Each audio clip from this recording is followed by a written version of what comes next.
and train and perform.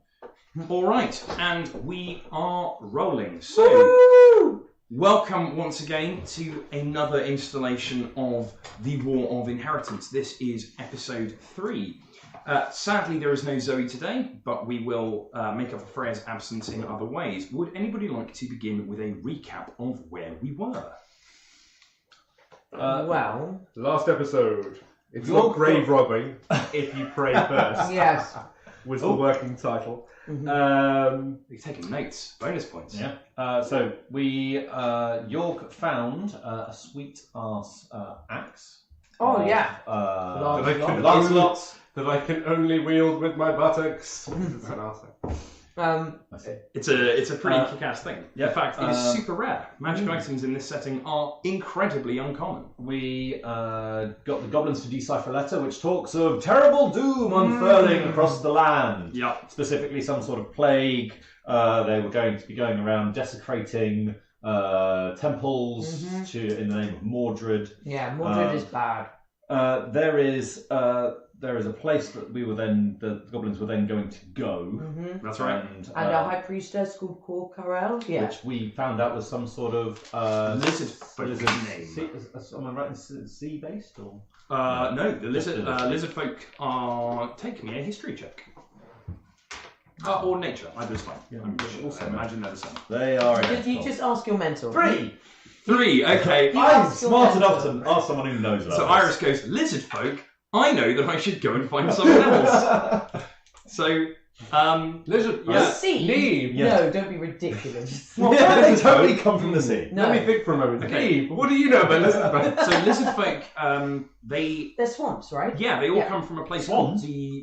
called the Lake of Tears. And Yes. the Lake of Tears, There's totally there's Swan a Lake. water It's Swan connection. Lake, yeah. there is a water connection, 100%, but it's not the sea. Sea, basically the same. the same. Fresh water, not salt water. Well, no, but it's the Lake of Tears, right? So it's salty. So it's That's where it came from. Yeah. But most importantly, Freya basically died last session. Yeah, she got slapped pretty hard. And she... No, she didn't. But you don't get to by call a it slap trap. as if she didn't By walk a into trap. it face Yeah. first. That we were told she'd realised was a trap. Yes. Boshing top. We found the real treasure room, Yeah. and we knew that this was an empty sarcophagus, or at best, or at worst, a trap. And then she found out it was actually a trap, and then she Triggered it. She went, I'll go for that anyway then, that seems reasonable. And was saved narrowly by inspiration. Yes. Inspiration, folks. It is in fact. And we brought Bess back to Totally. the village, which And was you brought what we Bess were meant back to to do. the totally Local didn't heroes. forget about her for about the first half of that session. It's fine. She's there in the corner like, hello. Okay, so you ended up last session outside the village of Hawk. You had returned Bess, and old Rogan the blacksmith was incredibly happy, so were the entire town. They rested you well, they feasted you, and they have sent you on your way. So you have regained all of your bits and pieces, all of your abilities, you have gained the benefits of a long rest, and as you went to leave, Freya has, she's already left, and she's left you a note saying that she will meet you back here in Hawk in 3 days' time, Okay.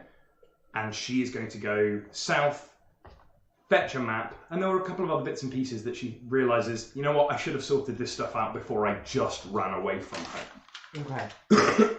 Man, she's going to run straight back into a marriage. Yeah, well, maybe we'll open next session I'm there. sure Josh will have some dice rolls occur and see what happens. Oh, yeah, dice rolls. I tell you what, miss a session at your peril. So, Freya is not here for this session. Okay. But she's encouraged you to head onwards to the, wherever you were headed. Where were you about to head off to? I believe it's back to the forest that we trekked through on the way to finding the tomb, where we found lots of druid symbols saying that there is a corrupted thing in the heart of the forest. Or were we going up to the main well spot to Isn't that the cleanse same that? No, these are two different things. Yes. So, main well spot where we were headed to, That's correct.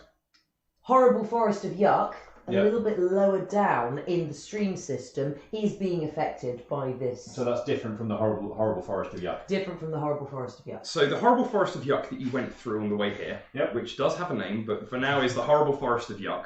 That's what the druid called it. That is not what the druid called it. I'm just tweeting that we are live. Oh, for fuck's sake.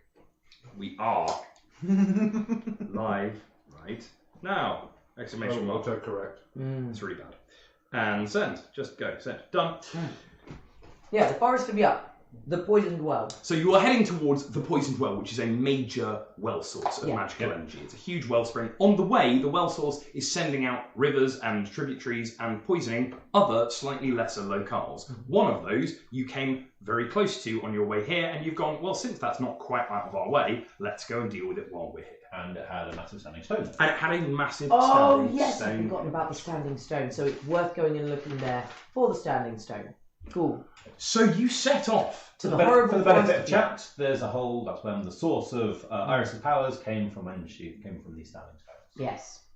Right. Oh So yeah, because we were gonna horrible forest of Yuck and then follow the river up to the well. which I seems remember. like a reasonable. No, because that's not the horrible forest of Yuck. Yes, it Yeah. is.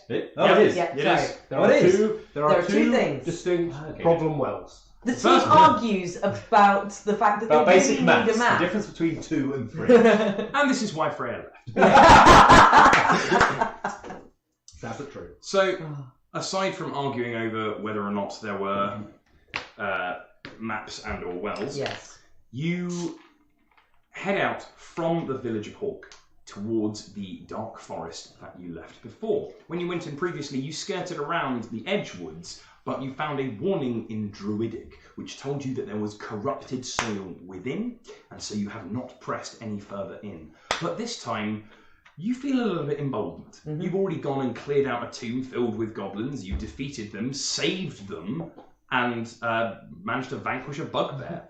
Yeah. Plus, one of you is now #Goblin Life. You are now wielding the axe of Lancelot, Let's not put too much in it. which is, as you walk out of the village, you note, still faintly glowing, and leaving a tiny, quickly fading trail of sparkles as it goes. Fabulous!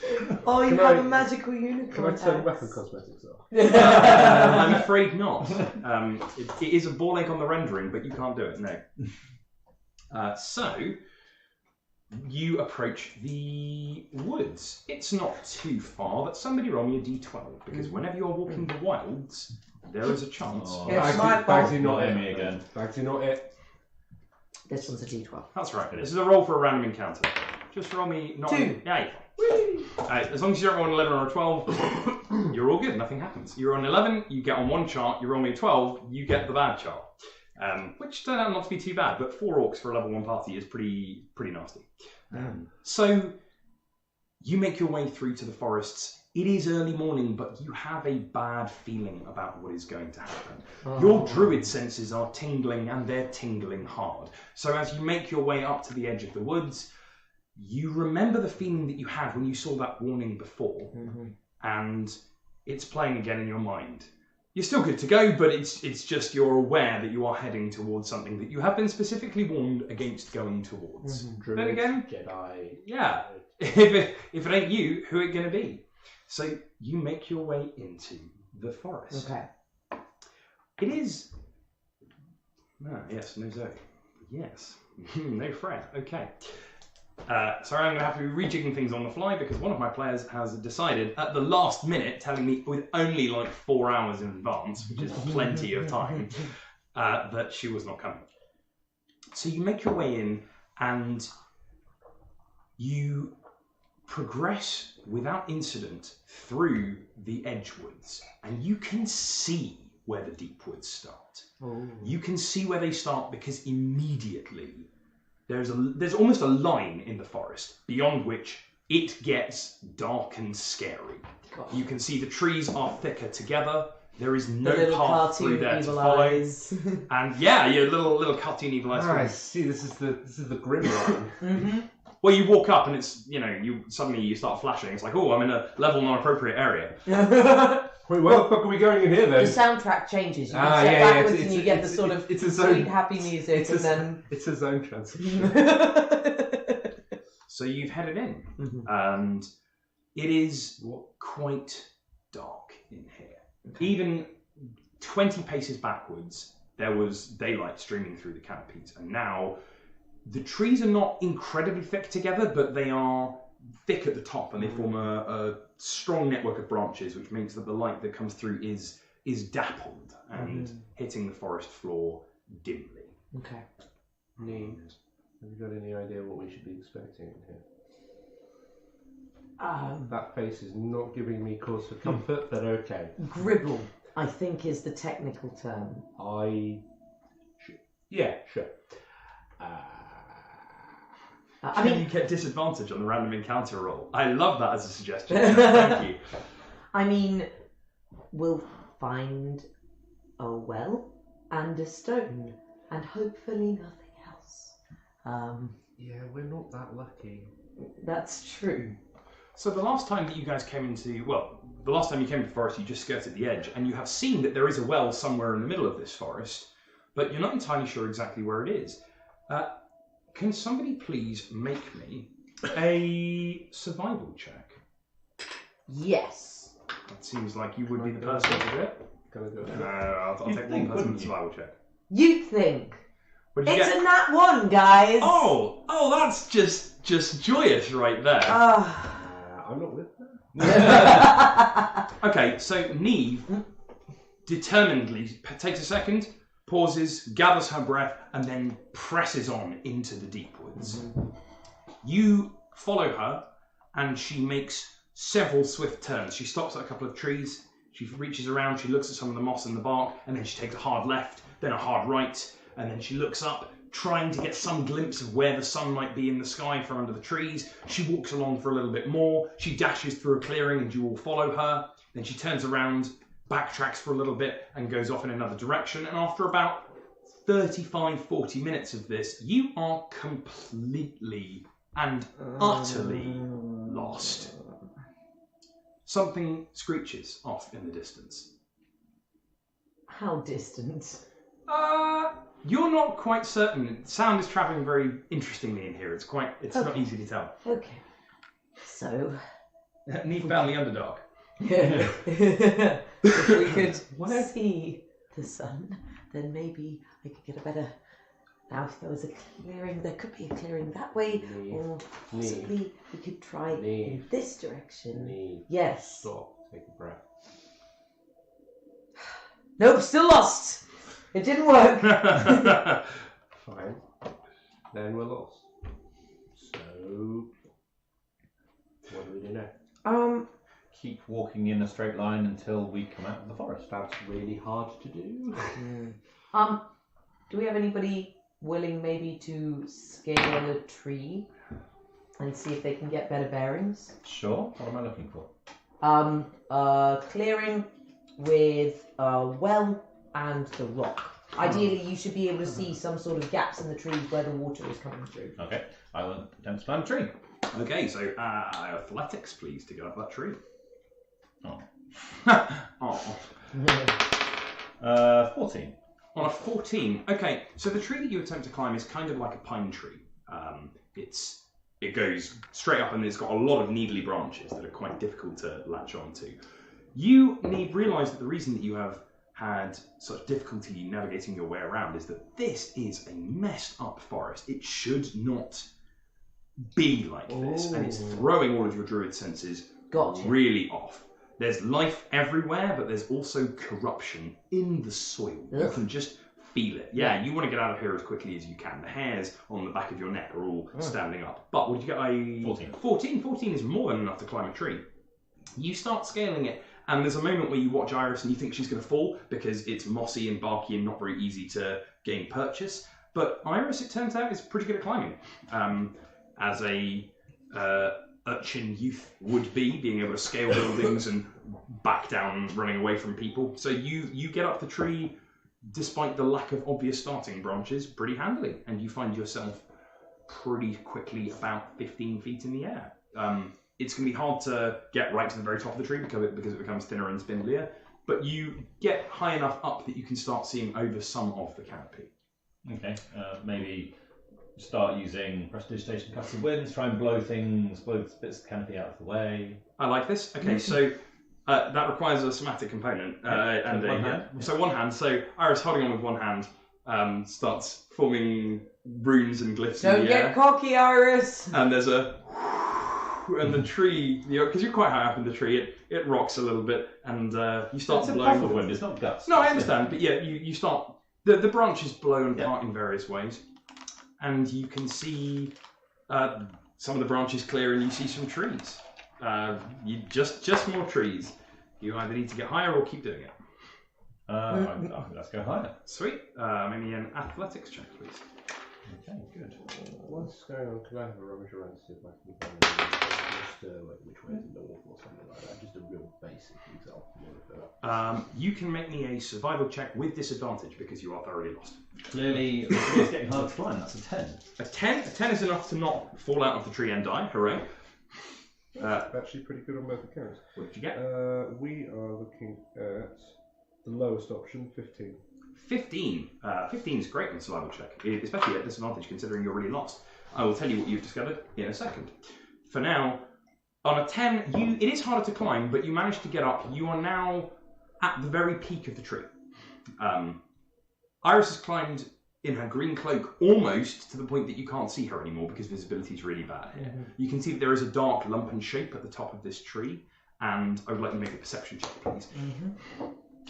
Just a reminder, if it's relevant, I do have dark vision. You have dark vision. Okay, well that explains why you're able to function quite so well because it's very dim light here. 19. 19 in a perception check. You spot a dark lump moving up the tree. Pardon me. Just next to where you can clearly make out Iris is. Oh boy. At the top of the tree, you can see. This is quite a tall tree. You picked it for this reason, and you can actually see the forest canopy above you. And there are a few clearings dotted around, and one of which you can see has some sort of a water feature in it. You're not certain if it's the one you're going for, but you can see it's in a direction. You're like, there we go, it's that away. And you look around and you realise that Roughly how far? Distance is hard to gauge up here. Probably no more than a 5-10 minute walk, even in these trees. And what do you do? I am going to whack whatever that shape is with a stone from my sling. Amazing. Please make me a ranged attack. Okay, See so how how do I that do that? goes. What am I rolling? So you roll your proficiency bonus and your dex bonus. Cool, okay. So you add both of those to the number you... Nat 20! And it would be a 25. And that 20, and that's incredible. How much? Roll me damage. No, dice. So what with a does this thing D4. do? D4. Just give you a nat 1. Like it's really polar. Does it say 3! doubled? Doubled? 6. 6. And add because you're proficient in slings, you add the dex bonus. That's correct. So you also add Oh my god. 3, so that's 9. 9! Blam! 9 points of damage. D4 plus. Okay. There is a screech, and it's a screech in a weird eldritch noise. This creature makes a skittering and then collapses out of the tree. It falls and then catches itself halfway down the trunk. There is no branch, but you see that it sticks to the side of the tree as it falls, and it moves and twists, and you can hear cracking sounds as it does it. This thing is really hard to make out, but now that you're looking for it, you can see that there are more of them. It is not a dryad. This is some sort of disgusting, ill-made, corrupt tree spirit thing. Eesh. There are more than one of them in the area, and this boy. one knows that you're here. We're now into initiative. So, fortunately, I've already rolled my bits and pieces. The first person to act is Neve. You're up. Right, okay. Fairy fire wouldn't be a bad option. Yes, I'm going to fairy fire in this whole localized area. Of the lump that you've seen. Yes. Like in our... Three-dimensional combat. Yeah. That's right. Here we go. So, Luckily, I have a raised up mini. Sure, I'm this is, I'm just going to, I mean, obviously it's a forest, so you can run and go to different places, but this is going to be the broad area that where we currently are. where you currently are. So please place yourselves on the map. I think I would have been away from everybody else looking at a tree or something. Foot of a tree that I'm climbing up here. That's fine. So you are up Yeah, you the two are tree. close to each other, I think. You're basically 30 feet in the air. Okay. Because you've gone all the way up to the top of the tree. So I'm just going to put 3 by you. That is how tall up you are. So this is a tree, which currently Jacob is climbing. Which currently Iris is climbing. There are other trees dotted around. It's quite thick. You must be there so you can see.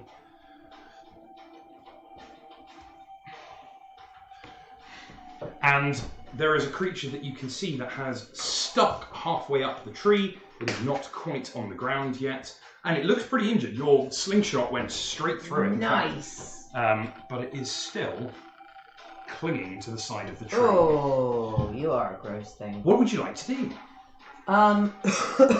Okay. Yeah, like I said, I'm gonna fairy fire. Fairy fire at... So fairy fire is an area, right? Yeah. 20 by 20. 20 by yeah. 20? Okay, so you spotted things moving in this tree and in a couple over there. Cool. So if you fairy fire, well, where are you going to go for? So these are 5. Every square is 5, that's right. Okay, so I want like 1, 2, 3, 4, 5. I want that No, square. No, it's only 4. 4 by 4. Oh, is it 4 by 4? Yeah, so you can hit that one, or you can hit these 3 trees. Right, I can see that one. Then we go for these 3 trees. Okay, sweet. So, is it a save to resist, or does it just happen? Dex save. Dex save. Boo. Boo for your saves. Alright, so, DC 13. they are pretty dexterous. Let's say pretty dexterous, they're okay. When you make people take saves. What's the DC? 13. 13. 13. It's 8 plus that plus that. Alright, well, And you write see down 2 of these things, in fact, now become visible to both of you, although this one is still invisible. You have not seen it yet. Okay. I've heard a screech. You have heard a screech and something fell down. You looked down and there were branches and you couldn't see much there. Okay. But these 2 have become visible. These 2 that were there and that were Shiny there. token. Fairy fire. Fairy fire. Blam, blam. These are lit up with fairy fire. You have advantage to attack them, and they are illuminating the area. There is a smattering of light, and they are rung with a purple and golden glowing series of sparks. The sources of light in this area are now 2 very glowing twig blights. Twig blight. Twig blights is correct, which look like this. This is what a twig blight looks like. Like. Looks like a dryad. Looks like, yeah, no, dryads are much worse. Trust me, I got that card. Oh. Yeah, so that is what a twig blight looks like. And there are 2 of them that you can see that are glowing right there. The other source of illumination is, of course, coming from Yorg's magical axe. But for now, Iris is up. What are you going to do? Okay, so how well secured am I at the top of this tree? Not very. You're 30 feet in the air, hanging onto the top of the tree, trying to get a good vantage point. Alright, so drawing the crossbows kind of out. You're a sorcerer. Load up the... Oh, wait. Hang on. Yeah. Yeah.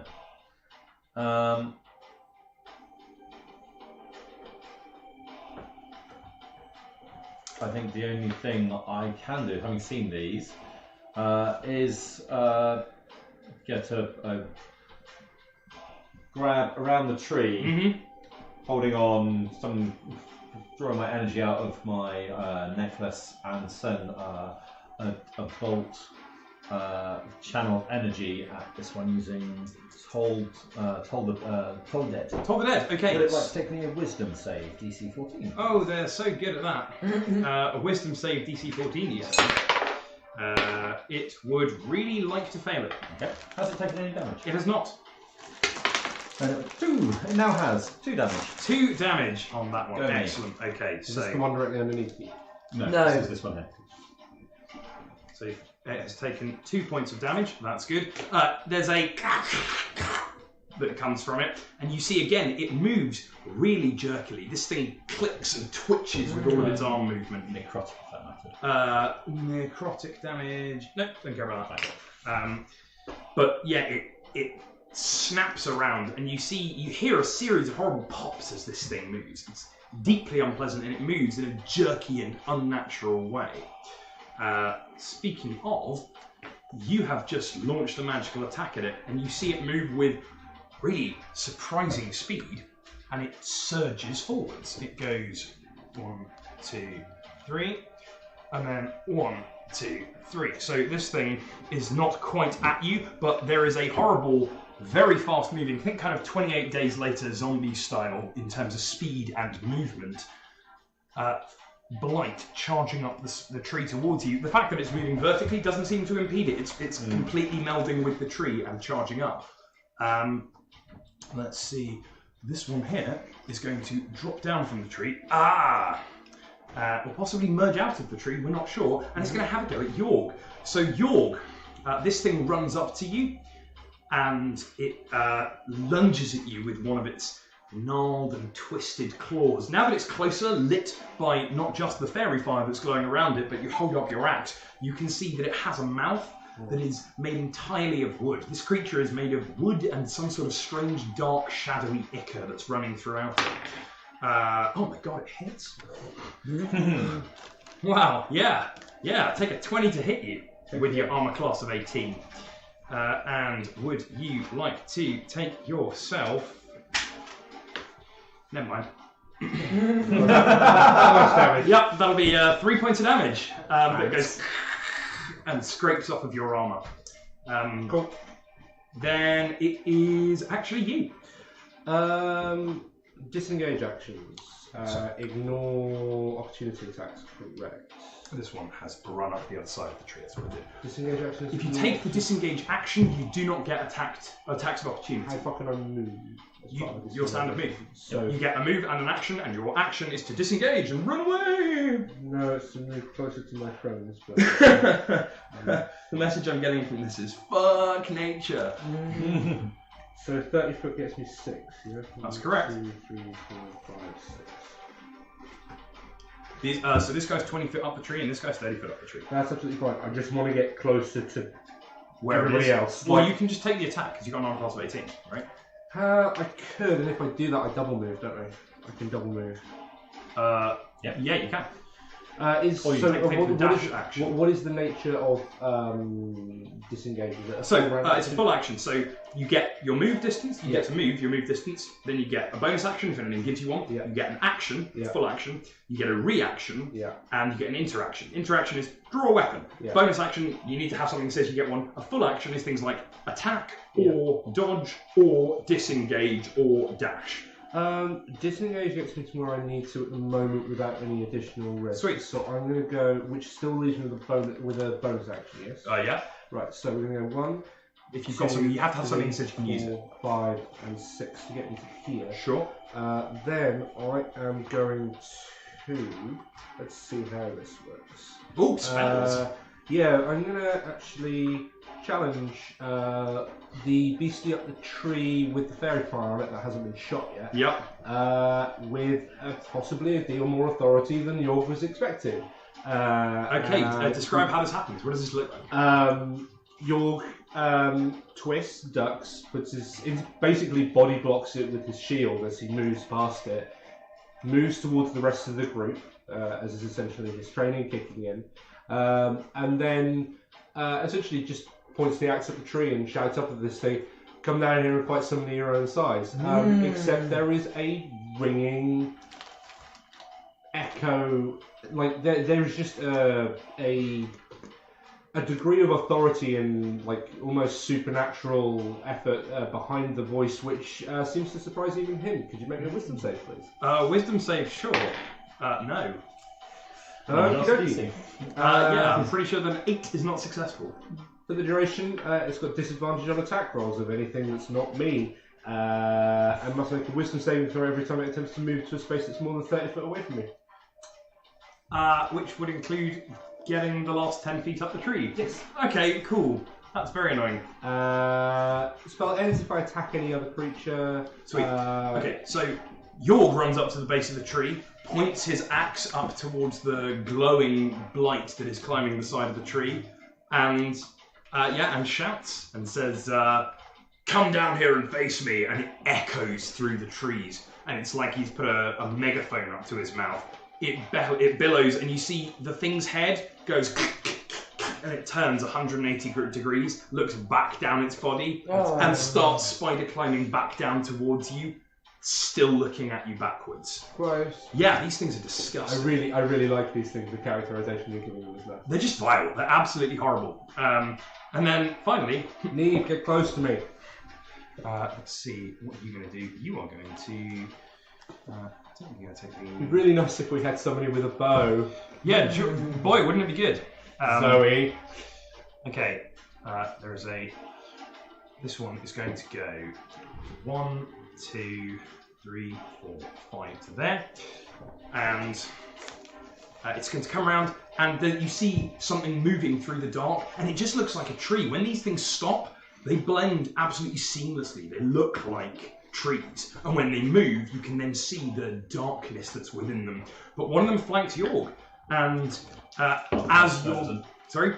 Oh no, because one of them... Okay, so yeah, one of them does not, but one of them comes behind you and is going to attempt to pin you into the tree. So you can see that it draws back its scaly, its gnarled and twisted limb of branch, and it begins to point and sharpen, and it rams towards you as if it's going to pierce into you.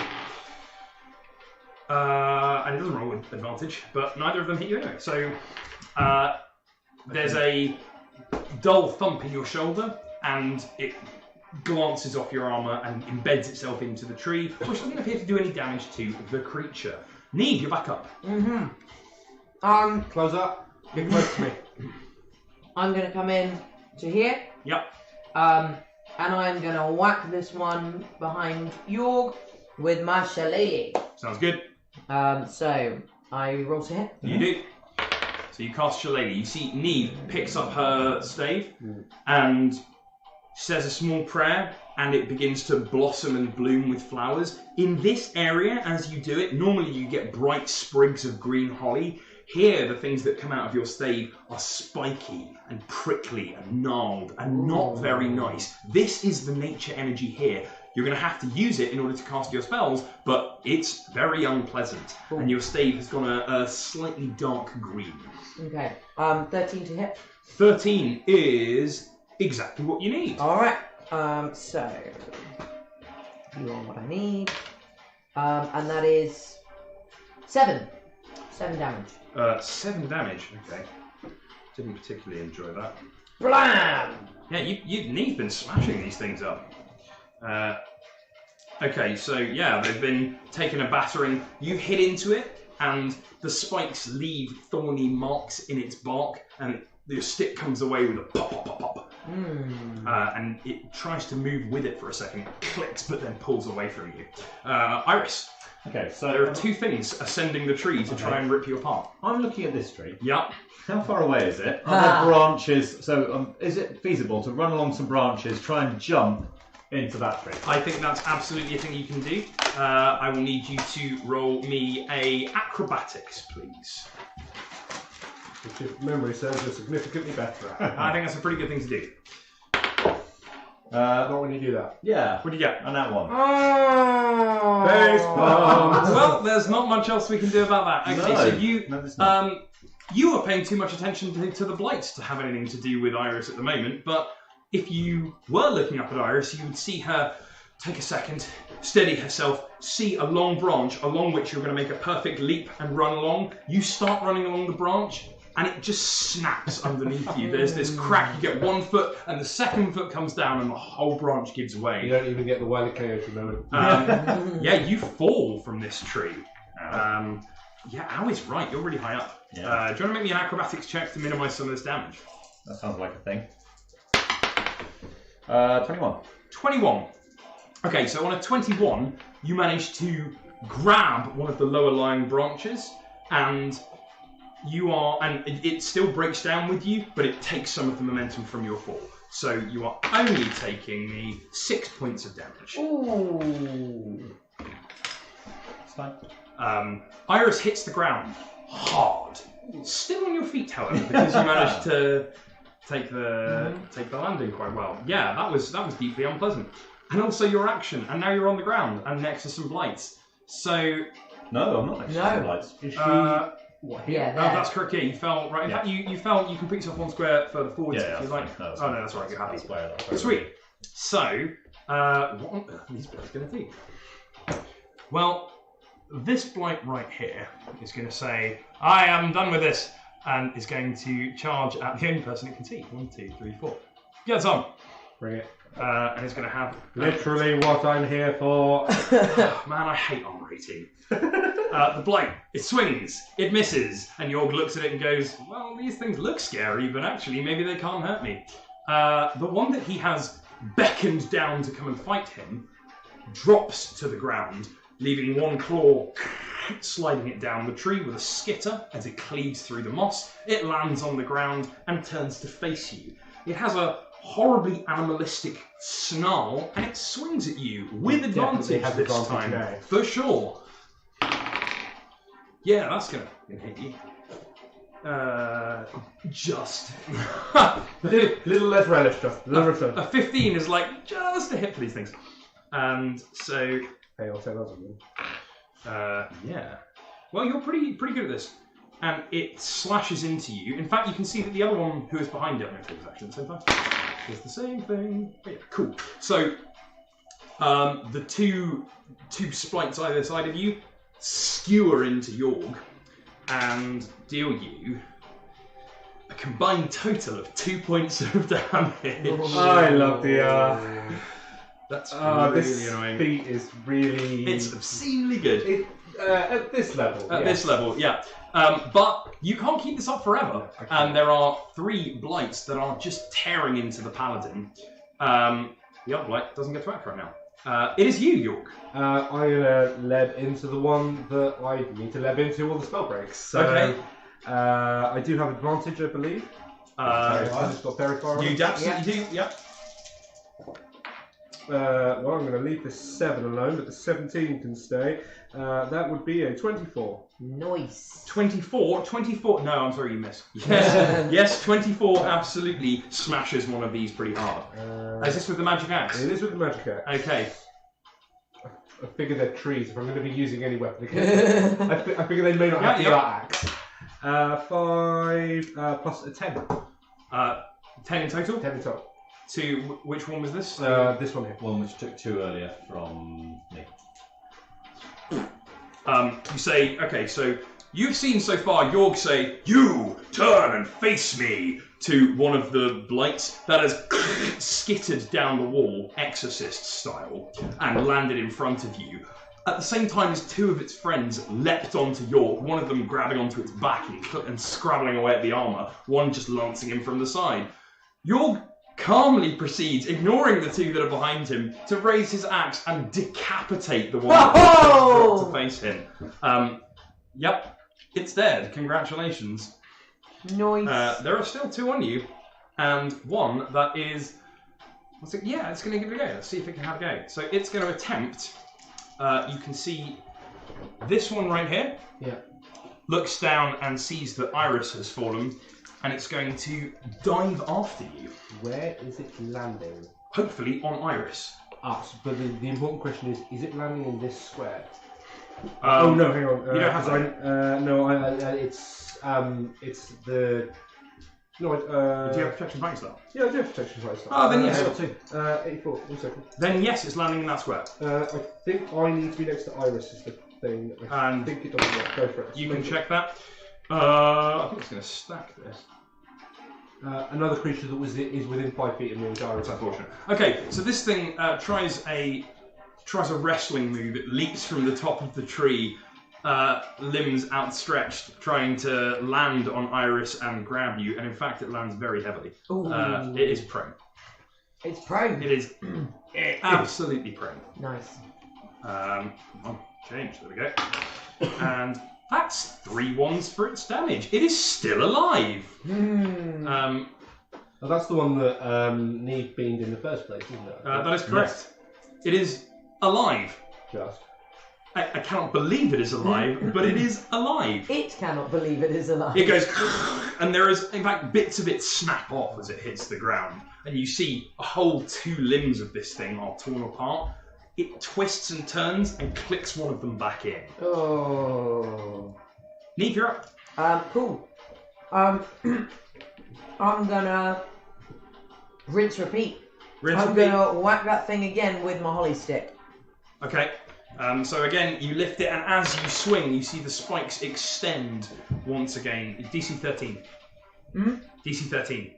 You're looking for 13 to hit. Yeah, then I definitely hit. 100%. And I do this much damage.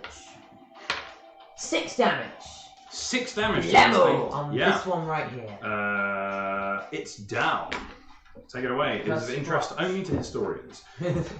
Yeah, you sweep away at it, and once again, you hit it in exactly the same spot that you did last time, and it's like you just blow through it. It's like it was rotten bark inside, and all it took was one good blow to smash into the pulp, and there are shards of wood. Yeah, in fact, you are sprayed with yet more rotten, desiccated, corrupted wood pulp.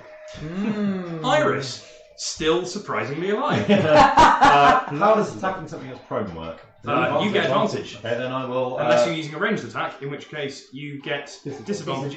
If you're within 5 feet, advantage. If you're more than 5 feet away and using a ranged attack, disadvantage. I'm going to reach down and just let the energy flow through and chuck in grass. Shocking grass. Sweet. Set this thing on fire. I'm pretty sure it doesn't have any metal. 6 or 16. 16 is going to hit with some bonuses. 16 is pretty good. So it has no reactions and it takes 8 damage. 8. Yeah, that'll do it. Tinder. This is the one. The one on the ground. Yeah. Okay, cool. The one that has a hit point left. Super I had 4 hit points left. I rolled 3d6 damage, and it was like, I'm fine. So yeah, you see Iris reach down, a little bit of blue lightning crackling around her wrist, and she grips the thing, and it just ashes in her grasp. The coruscating energy runs through it, and it's on the floor in dust. There is only one of these things left. Still lit up like a disco ball. Still lit up like a disco ball. It's going to... So it's going to attack you one last time. Oh, then it's really stupid. Yep, these things are they're not particularly intelligent. Yeah, I was going to say, they feel like more construct than anything. It's going to hit you. These things have been rolling really well. Not in the damage though, so far. Yeah, take another 2 points of damage. Oh, yeah. How do you like that, York? How do you like them apples? Like So it this does like thing, more you than can 5. see it is close to gone. There's not a lot left of it. But it reaches round and it grabs hold of your shoulders and it bites down onto you. It doesn't break your armour, but you can feel the pressure crushing against you. And then it looks at you and it screeches right in your face. York, you're up. I'm gonna punt it in the face with the shield to get it off me and then hit it with the axe. Sweet. Inevitable destiny. Yes, I hit it. 22. 22. Yeah, that hits it. Or 9. 9. Okay, yeah, that's dirty. Okay, so you smash it with your shield, it steps back, and you swing with your axe, and as you do, you cleave straight through its chest and pin it into a tree, and the 2 halves of it fall down onto the ground. Congratulations, you have dispatched the blights. Okay. What were those things? Make me a nature check. Are you... They were bad, is what they Dryads. were. Is that They another were, one? They were bad. That's No, it 2. was a 2. So Okay. it's a 7 all told. Okay, so on a 7, you know that they were unnatural. You know that they were It clearly shouldn't be. something from the corruption of the well, but beyond that, whatever. I can heal, but I don't know how bad she is. Can you? Is Oh she, yeah. Is she a thing? Are you? How are you? I could healing word. I think. I think you could. I would say. suggest there are other ways. I've got a healing potion and. Oh, do you still have a healing Yeah, potion? I Ah, didn't use No. that. From a out of character Yep. from a resource management perspective, my lay on hands is an infinitely refilling resource, Oh. whereas that healing potion is not. Yeah. Like it's going to be gone for the day when I use it, but so yeah, Yorg is like, okay, so how do I? How wounded is she? Does she? How wounded are you? I sprained my ankle badly falling out of that tree. Okay. I'll see what I can do then. We need to talk about this later. We really do. I'm gonna put 4 into you. Okay. So Yorg leans down and gingerly places his hand upon your ankle, and his hand glows with the same kind of off-white as the axe, and you feel the pain in your leg dramatically reduce. You test it and you go, wow, okay, yeah, that's amazing. It's like, I mean, it's still a bit sore, but it's like you've had a whole day of rest. And that is healing. Perception checks from everybody, please. That's decent. 21. 21's pretty easy. 13. 15. Okay, so a 15 spots nothing. A 21, you look back and it's not there, and so you pretend for a second that you're not looking, and then turning, just manage to catch. There is something from a tree about 30 feet away and 30 feet in the air. It is not attacking you, it's not close enough to do so, but it is watching you, and you just see a bright red cap. As Yorg is close and sort of near my Yorg. No. Sure. There's something in the tree up there. Don't look straight away. Okay. It has a red hat. Okay. Is it hostile? Doesn't seem to be at the moment. No, but Okay, then we either try and talk to it or we just get on with what we're doing, because I'd like to be out of here as soon as we can. Is it in a direction that we need to walk? No, it is pointedly not in the direction that you of the place you're in. Survival-based stuff. I got. Yeah, you roll pretty well. 15. So on a survival check, you are pretty certain that you have oriented yourself to north, south, east, west. Okay. So you go, okay, from here where we are, I'm pretty sure I can find Okay. carbon So flows. America's back that way. That's south. Yep. North is Okay. this way. and it's that way. To And the- we need to the go water. this way. Okay. Right. Okay. So we need to go this way. Well, right. Then let's just go. Yeah, because- you need to kind of head. Well, the source that you saw was kind of northwest. That's where you headed.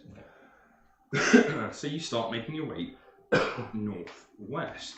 And we're just going to ignore this thing in the red hat, right? What can we do about it? Call out to it. I Talk to think, it. oh, we can see, right? We might as well, if it's going to fight us, let's Okay. Then fight let's do it it now and be done Let's with do it. So I'll, I'm You're the Yeah. nature. I'm going to turn, not looking like sort of anywhere too directly in that position there. Sure. And I'm going to say at a just slightly raised voice, like I'm not booming through the woods here, but just enough that I know that like that tree could probably just about hear this. I'm going to say, we don't mean you any harm, but you've seen what we can do.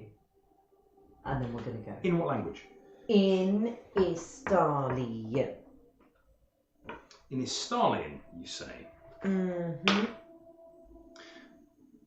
A tiny bodkin, which is a little arrow. And I say tiny as in it's the size of maybe a dagger. Okay. Comes flying and it dunks off the tree next to you. It doesn't stick in, and you look down and you see that the arrow has attached to it a tiny little pouch. That's what is on the front of the arrow. It's a little pouch that there was a tiny puff of something when it hit the tree, and then it fell down to the ground. I'm gonna stand next to Neve. I'm going to step away from the puff. Yeah, would like to step away from the puff. It was like a sprinkle of talcum powder, not like a big explosion. Sure, still. That's fine. Yep. There are no more arrows following. Okay.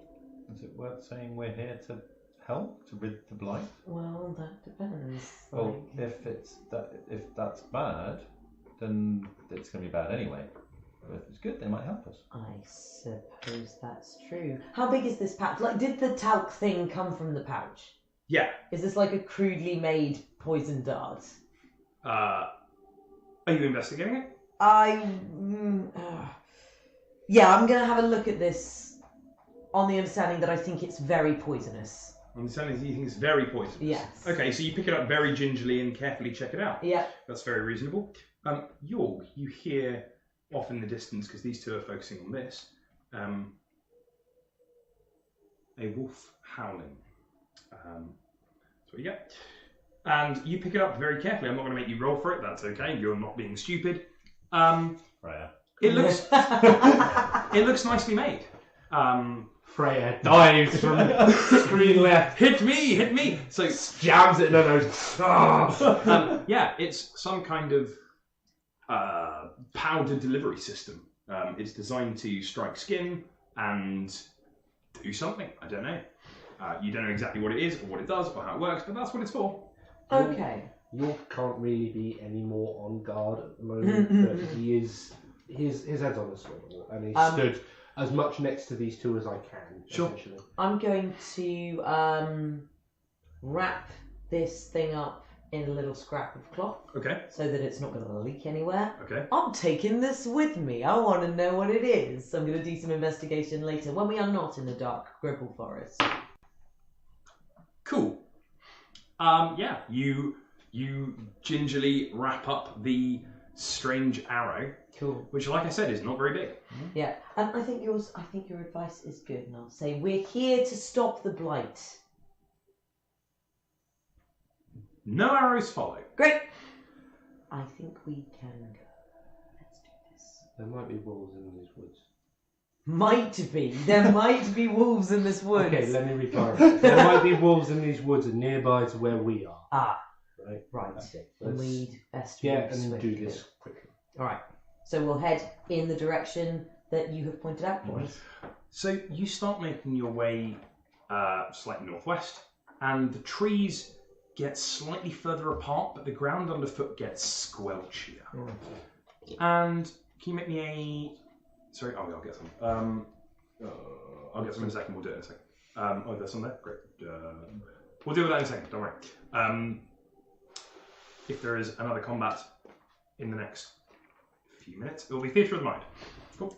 So you start making your way through, and the ground gets squelchier. Amy, can you please make me a perception check? Hell yeah, I can. 21. On a 21, amazing. This was a hard one. DC was 18. You. I'm in water. I know what I'm doing. You're nearly in water. The ground is getting squelchier.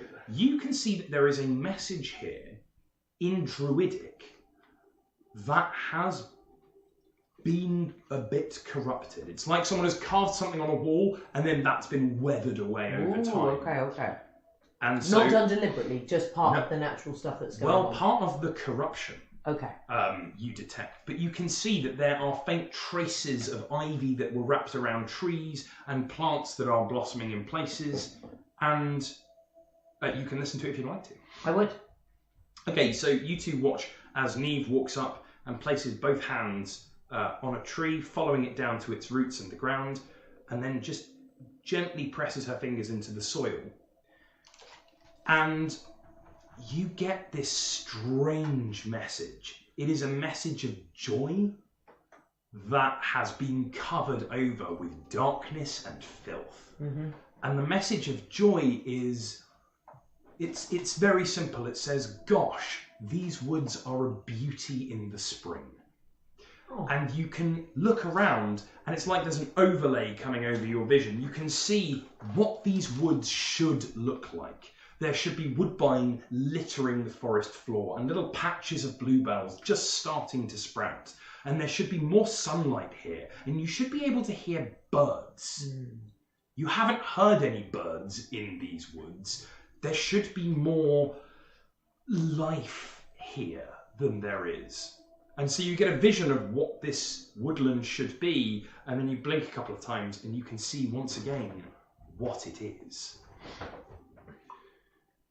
And on a 21, you are pretty sure that this message was left by the same person who left you the warning message outside the forest. Oh. Jorg, wolf expert, says Oh. So whoever it is who left the message, I would imagine, is a local. Could be. There's been a message left. It's an old one. From another time. It's not got anything useful for us now. It's just a bit sad. We should keep going. Okay, let's keep going. You make your way through. Roll me a d12. Me? Yeah. Oh. Well, somebody, anyone roll me a d12. I rolled a d12 last Iris time. can do a d12 this time. 9. 9. 9. Jorg has you stop for a second as you go, as you're making your way through, and you're about to come into the clearing area that you saw before, and Jorg just stops you. And you stand for a second at the edge of the trees and wait. And there is a stiff, dull breeze at the top that is carrying some kind of scent towards you. You go, just wait for a second. And you see that there are a pack of wolves that are very upwind of you, or downwind, whichever it is. They can't smell you because the wind no, is be blowing. upwind. Yeah, and they stop for a second, and then they leave the clearing. The wind is blowing their scent towards us. That's correct. Yeah, that's why you were able to catch them. So you see them, and then they pass on. They may not have touched you, but yeah. Your wolf facts. Smell a wolf at 60 paces. I can smell a wolf at 1 pace. Rawr! Oh, there's a wolf! My keen magical powers have activated. Shut up! I'm not a budget Wolverine. So that's what you see. I think it's only a little bit further from what I remember. Okay. You make your way. The squelching, How much- not at all a giveaway. How much boggier is this going to get? Some. Because I'm not light. I may need to take this a bit slowly. Mm-hmm. You make your way. You know what? I'm not even going to risk it. You make your way into the clearing, and you can hear the trickling of water, and you can see that there is a sludgy brown river. There is the river that cuts through this forest, and you have found one trunk of it. You are pretty sure you are not as north as you need to be to get to the main source, so you can follow this north. And you have found a major landmark, which is going to be It's really now very difficult to get. It's now Yeah. quite hard to get lost. Although, Says keep David. rolling them ones. Now on! We Um, need to go this way. Yeah, We'll so get the you forest. found a sluggish river. By the bank of the river, you can see that there are several little corpses of things. Corpses, not copses. Corpses, not copses. Or cops. By the things, I mean, there's a couple of little birds. There's just some forest wildlife that you might find around these parts. No fish. I'm going to go and... And I'm nearly there.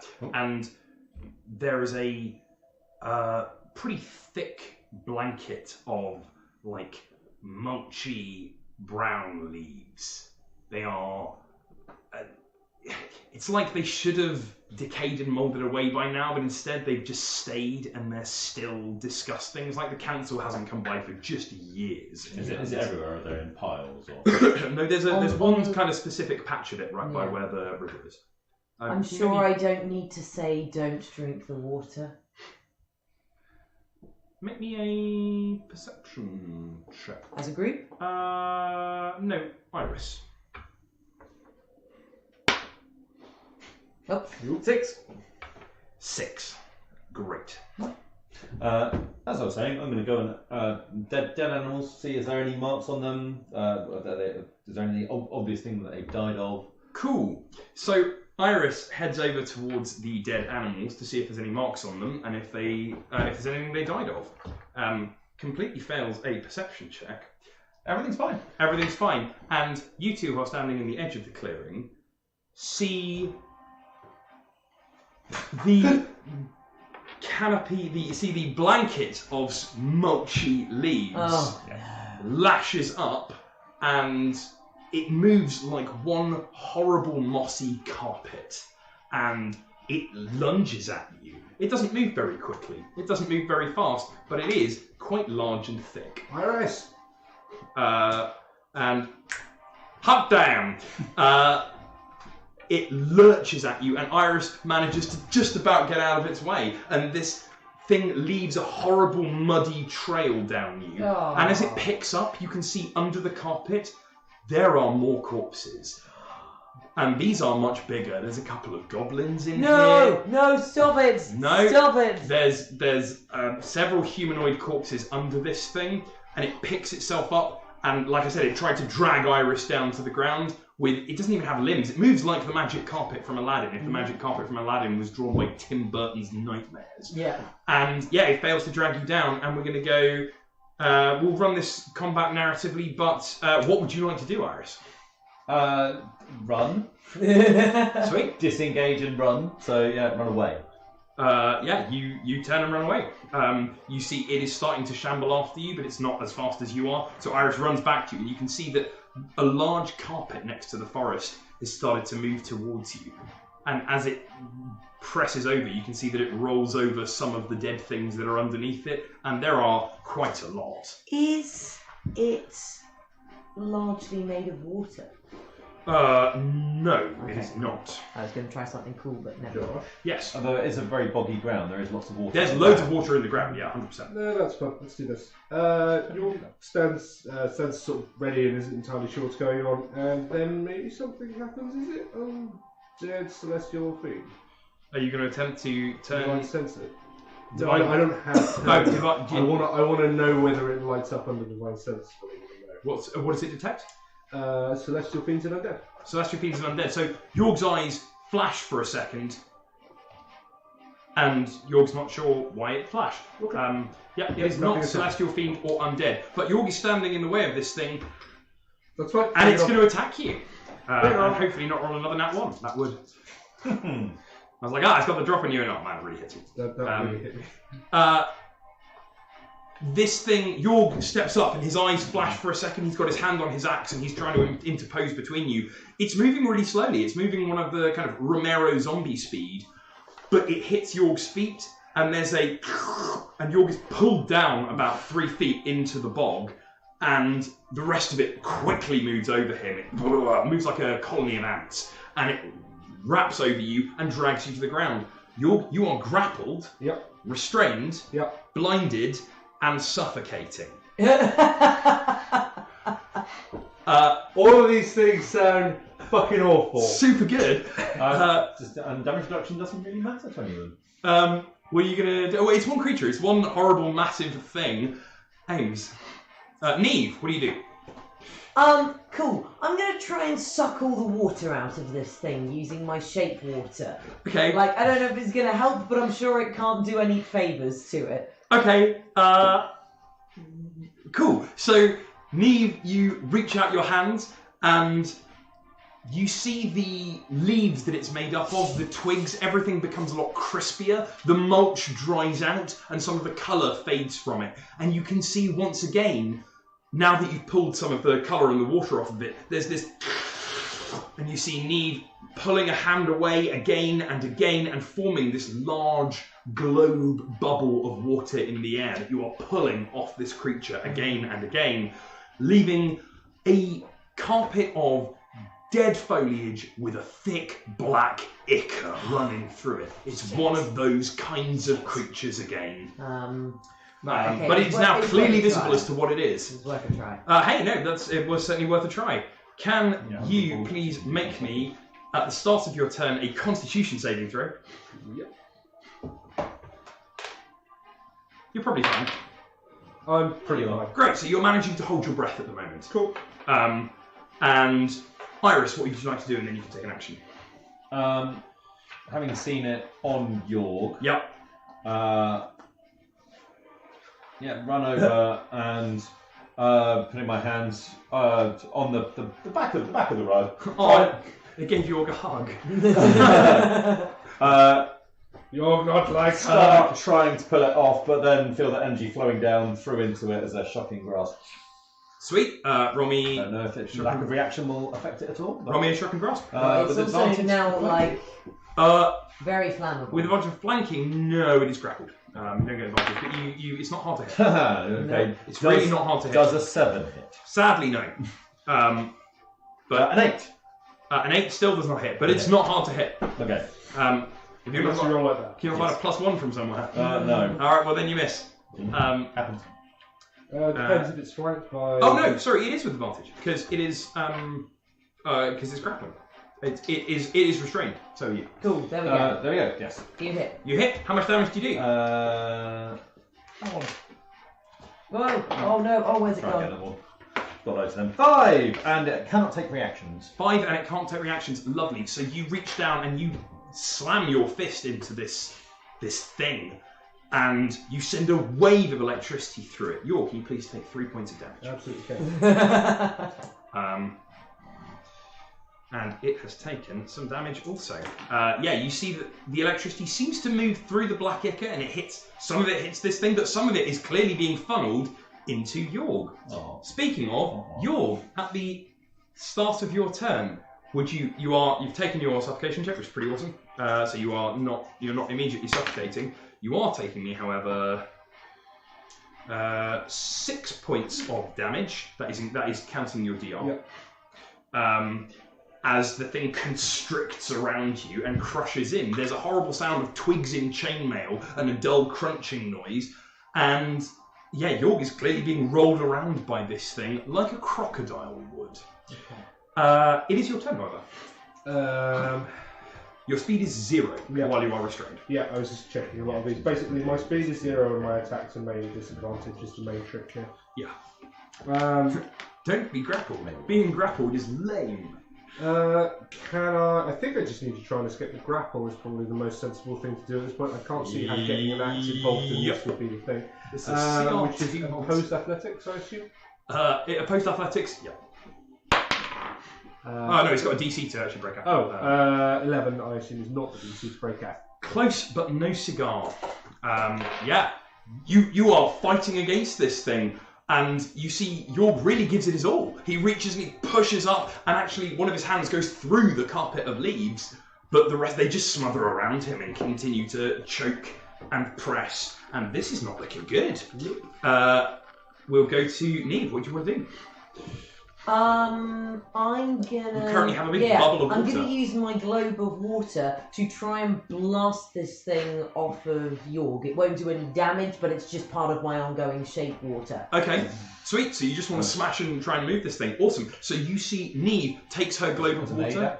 Oh, can I take it as an aid action? I'll tell you exactly what it has. Neve takes her globe of water, she picks it up, and she smooths it out into a flat sheet which hangs in the air in defiance of the laws of physics. She moves it with her hands back, and then she slams it into the thing that is grappling you. Would you like to make another attempt to exit the grapple? I really would. You really would? No, I really would, but that's exactly the same number I just rolled there. Exactly the same number you just rolled. Yeah. Swell. Okay, so yeah, it's the right idea. It would have worked, but this thing has got just a really tight hold on Yorg. This is looking bad. You can see that some of the fingers on Yorg's hand are starting to turn a bit blue with the pressure that it's applying. Iris. Okay, so having grabbed it, just trying to pull it off Yorg. Yep. Okay, make me an athletics check, please. Rubbish at that. 16. How are rolling like that? 16, okay. Iris reached down, still having applied the shocking grasp, just grabs handfuls of this horrible, mulchy goop. There are some of the sticks that poke into your flesh as you do it, and you're peeling away and trying to get some arms under it for leverage, and you're pulling back this carpet, and it's coming off with a noise, and you can see it's trying to stick to Yorg. And actually, you recognise, both of you are magic users, there's some kind of connection happening there as you pull it away and you're helping with it. Would you like to make me an attempt to escape with advantage? You good? Everything's fine? Yeah, it's fine. Nothing happened. That 12 can stay. That 12 plus 12 the 6 is is not 18. enough. Oh yeah, okay. I was going to say 12 is not enough. 18, there's a... And this thing is pulled off of you, and Yorg, you roll out of the way, gasping. Desperate gasp of air. Iris, the rug that you have pulled up is going to try and wrap itself around you. Set it on fire! Yeah, maybe. I don't have any fire. You have shocking grasp. That's electricity. Okay, Jean fine. Grey that shit. Zap it until it sets on fire. Okay, the horrible black ichor slicks around you, and Was this an attack? this was an attack. Would you like to do something about that? Well, I might. You really should. Then It's gonna kill you. Yeah, okay. Well, I'm going to try and cast Shield. Oh, amazing. As a reaction. As a reaction, that is exactly the right thing to do. What does that take your arm class to? 17. Oh, I love it when numbers add up. This thing rolled a 16, so just, yeah. You see Iris pulls the thing up, and it's just falling back on the young girl. She's managed to help you, York. She's managed to pry it up, but the whole carpet looks like it's going to push her down into the ground. And then there's a and much like the Violet Incredible, Force field. the force field, there's a and it just can't get through, and it starts to fall and flail at the edges of this dome. You're currently standing there, holding it back like this, and maintaining the dome. It is slapping at the edges, and there's very but it can't get through. You're currently holding it there, you've got it pinned. York, what would you like to do? Is it flanked? Yeah, it's absolutely flanked. You attack with advantage. York takes a gasp, rolls to his feet, pulls the axe free, and ledges into it. For a 17. That hits. And I think Another based class of 9. almost entirely on reflex, I'm going to channel a smite into it. I think that's a really good choice. Fucking good choice. That is 8, 15, 20. 20 damage. Yep. Yikes. With I don't know whether smite gives me a magical. Well, I've got a magical. You have a magic weapon anyway, don't worry.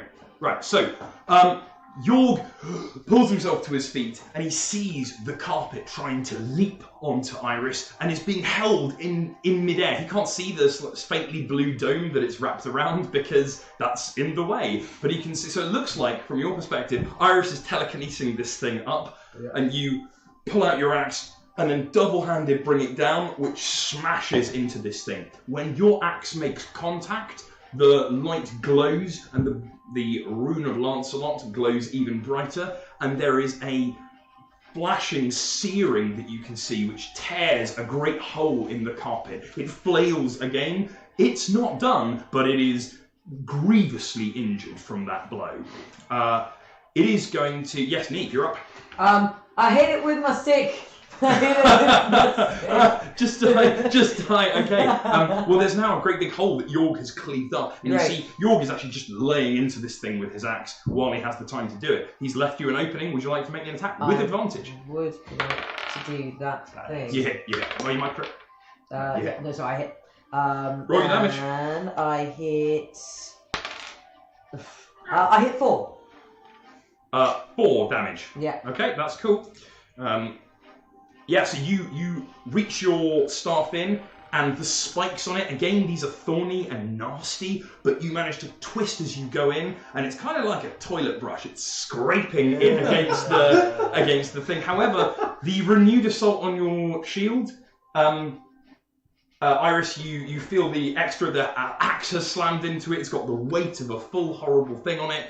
And now this thing is scraping against the edge. You can feel the magic loosening, and you step back just in time as the thing collapses once again onto the floor. It shuffles, and it is going to have... should be me, shouldn't it? It's a bonus action for shield. Oh, this is a bonus action, not a full action. That's correct.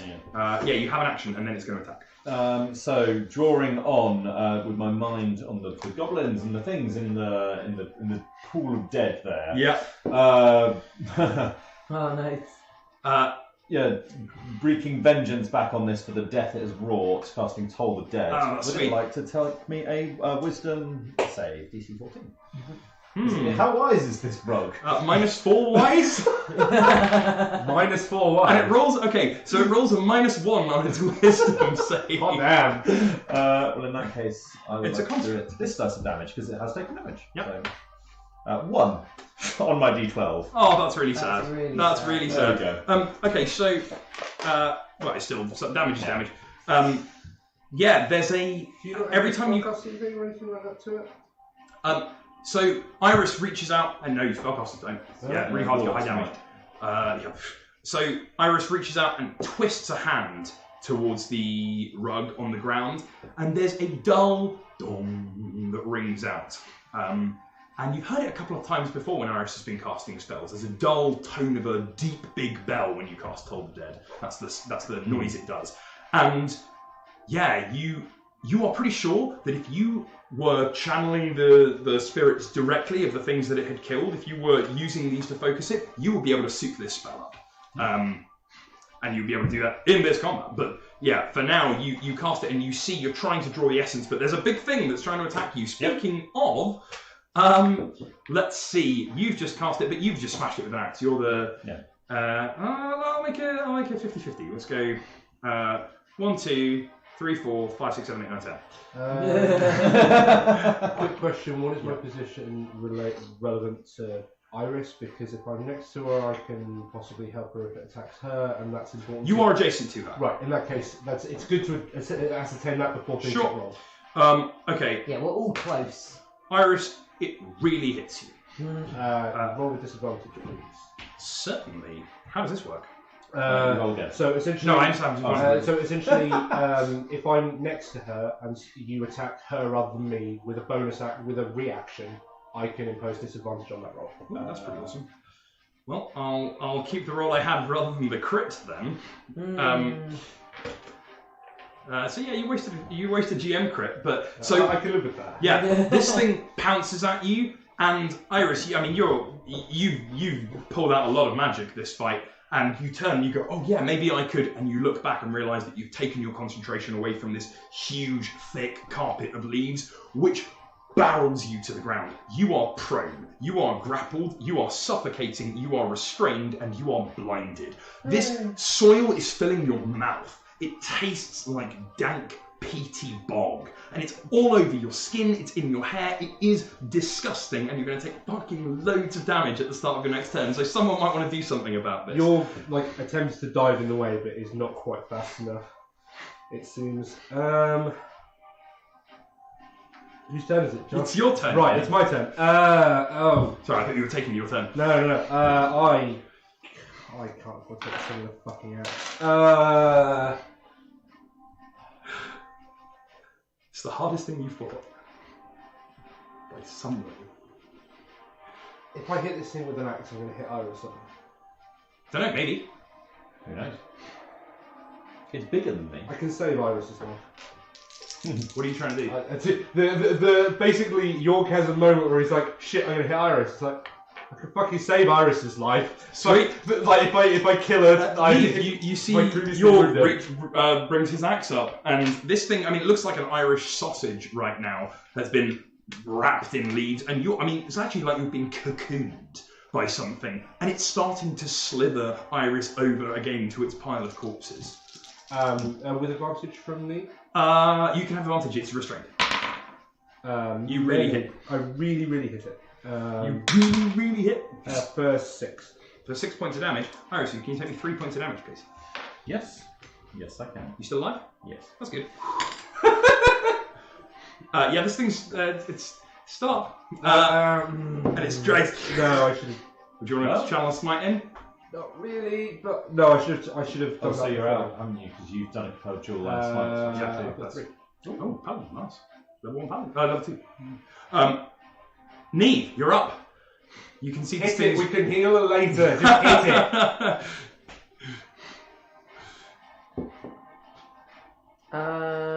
Just hit it. Iris is being dragged away, maybe to the river. Yeah. Sure. Yeah, I'll hit it with my stick. Yeah? Okay. With advantage. Shit. You almost can't miss at this point. Um, It's moving really sluggishly, really slowly, and it's wrapped. yeah, 18. That hits. Sweet. 5. 5 points of damage. Ah, it's so many gone. Would you like to take me 2 points of damage, please? 1-1. Good. So you're still up. And it's my action next. Okay. It is your action next. You are going to please make me a Constitution saving throw. Good at those. Yep, probably. That is 15. 15, okay, and then make me an athletics check. Or acrobatics? Yes, either or is fine. They get killed by ambulatory leaf litter. 20. 20, natural. No. Okay. On a 20, you get your action, but are taking damage, and so you're going to probably go down at the end of your turn. But you can take your action. Drag it. So being restrained, can I cast spells? I think you just do like stuff. No, yes, you can cast spells if you're restrained. Your speed is 0, but you can cast So spells. it's restrained, Okay. grappled, yeah. Yes. All of the bad things. Or I could just try to escape. Yeah. No, I've already escaped. You've already escaped. Yeah, you've. And that's my action? That was your action. Fine, so I can't cast spells, so I haven't got an action. Okay, cool. Yeah. So fine. Pyrus slips out of the thing, and you are no longer grappled. But as you go, it squeezes against you. You manage to pull yourself out, and you are unconscious. Please. How many total hit points do you have? 8. Okay, that's good. I just took you to -7, so I was like, okay, that's very nearly a player dead. Yes. And there's not a lot you can do about that. York, you're up. Really fucking die, really fucking now. I'm not at an advantage. No longer an advantage. But it's not hard to hit. That's a 19 anyway. 19. No, 19. You swing down with your glowing runic axe. Once again, it leaves a trail of sparkles in the air. And I really need it down. That would be 8. That would be 13. dead. You bring your axe down, and the sparkles coalesce into almost a solid white arc behind the axe as you swing, and it's this line that comes down like a thunderbolt. As you swing down, there's a and you hear a sound like thunder as you smash into it, and it rides for a second, and you see that the hole that you've made in it has got bigger and bigger, and your holy smite that you poured into it is burning the ichor away, and it just collapses. And you can see that now it is just once more a pile of leaves. It is 9:20. We are going to take a 10-minute break. York is going to jump on. That's fine. Iris, if you don't get it. Hey, all right. It's 9:20. We're going to be taking a 10-minute break, and we will come right back. Thank you very much. All right, gang. You two are still here and on chat. You can leave if you need to. Okay. No, Can we have a look at the whatever it was? Sorry, I gotta go. Oh, yeah. Oh, Oh, right. Rug of Yeah. Smothering. Oh, it's a retextured Rug of Smothering. Yeah, I love sure. it. I love it. That's a really cool idea. Hey, For gross. the benefit of the chat, what does a rug of smothering do? It is immune to poison and psychic. It certainly is. It's immune to If you want to speak to chat, there is my phone. Hang on. Can they not hear me? Hit me with your rune stick. Casting while restrained? ?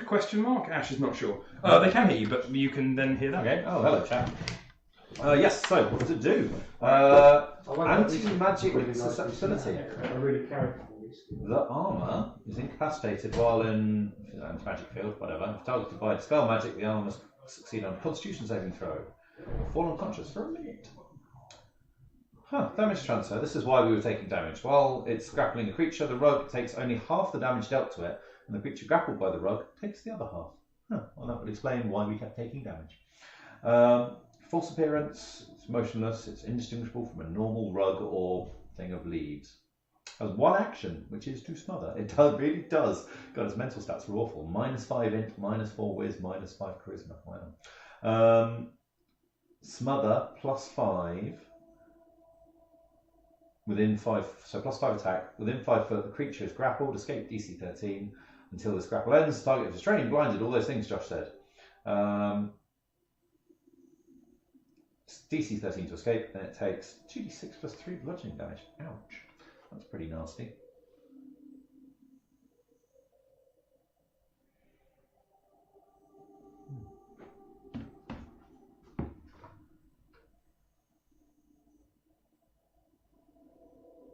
Are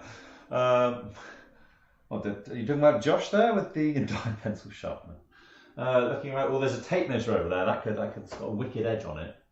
The paint model holder for painting. All that looks like it could do some serious bludgeoning damage.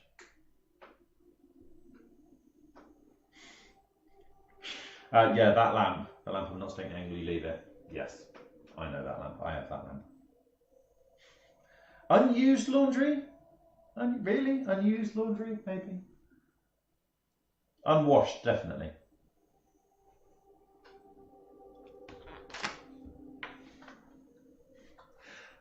Unused Vorpal Scissors of Wrath. Unused laundry, I guess, you know, it's the sheets that your mother-in-law bought you, and they don't fit any of the beds in your house. Maybe that's unused laundry. Unused linen, maybe.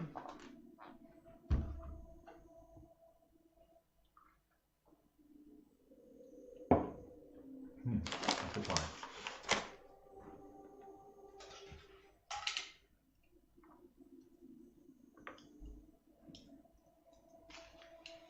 I like the idea that these are the thoughts that are going through the unconscious Iris's head, and she's just not understanding any of them.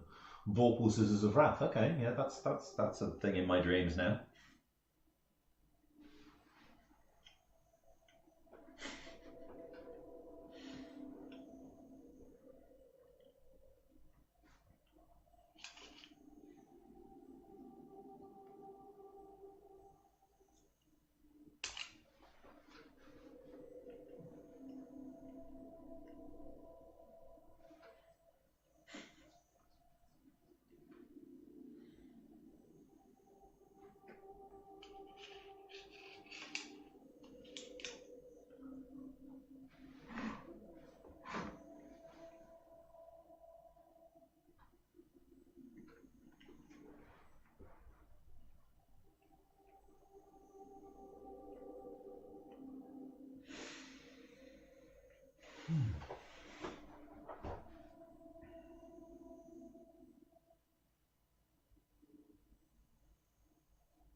Oh.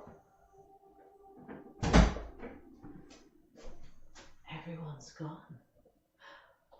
What is happening? Are we still alive? I think we're still alive. Alright. Where's the phone? There's the phone.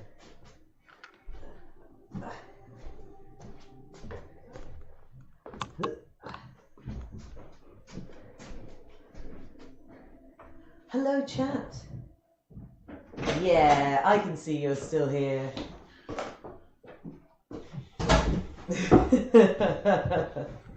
That is true. Nothing is more deadly than a D4 on the floor. That or Lego.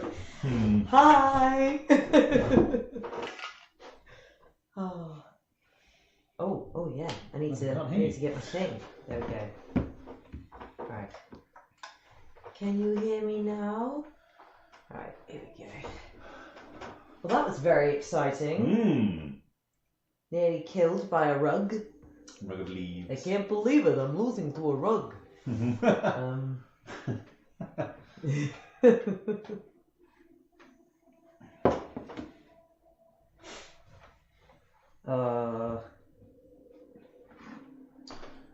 Oh, Nikolinu.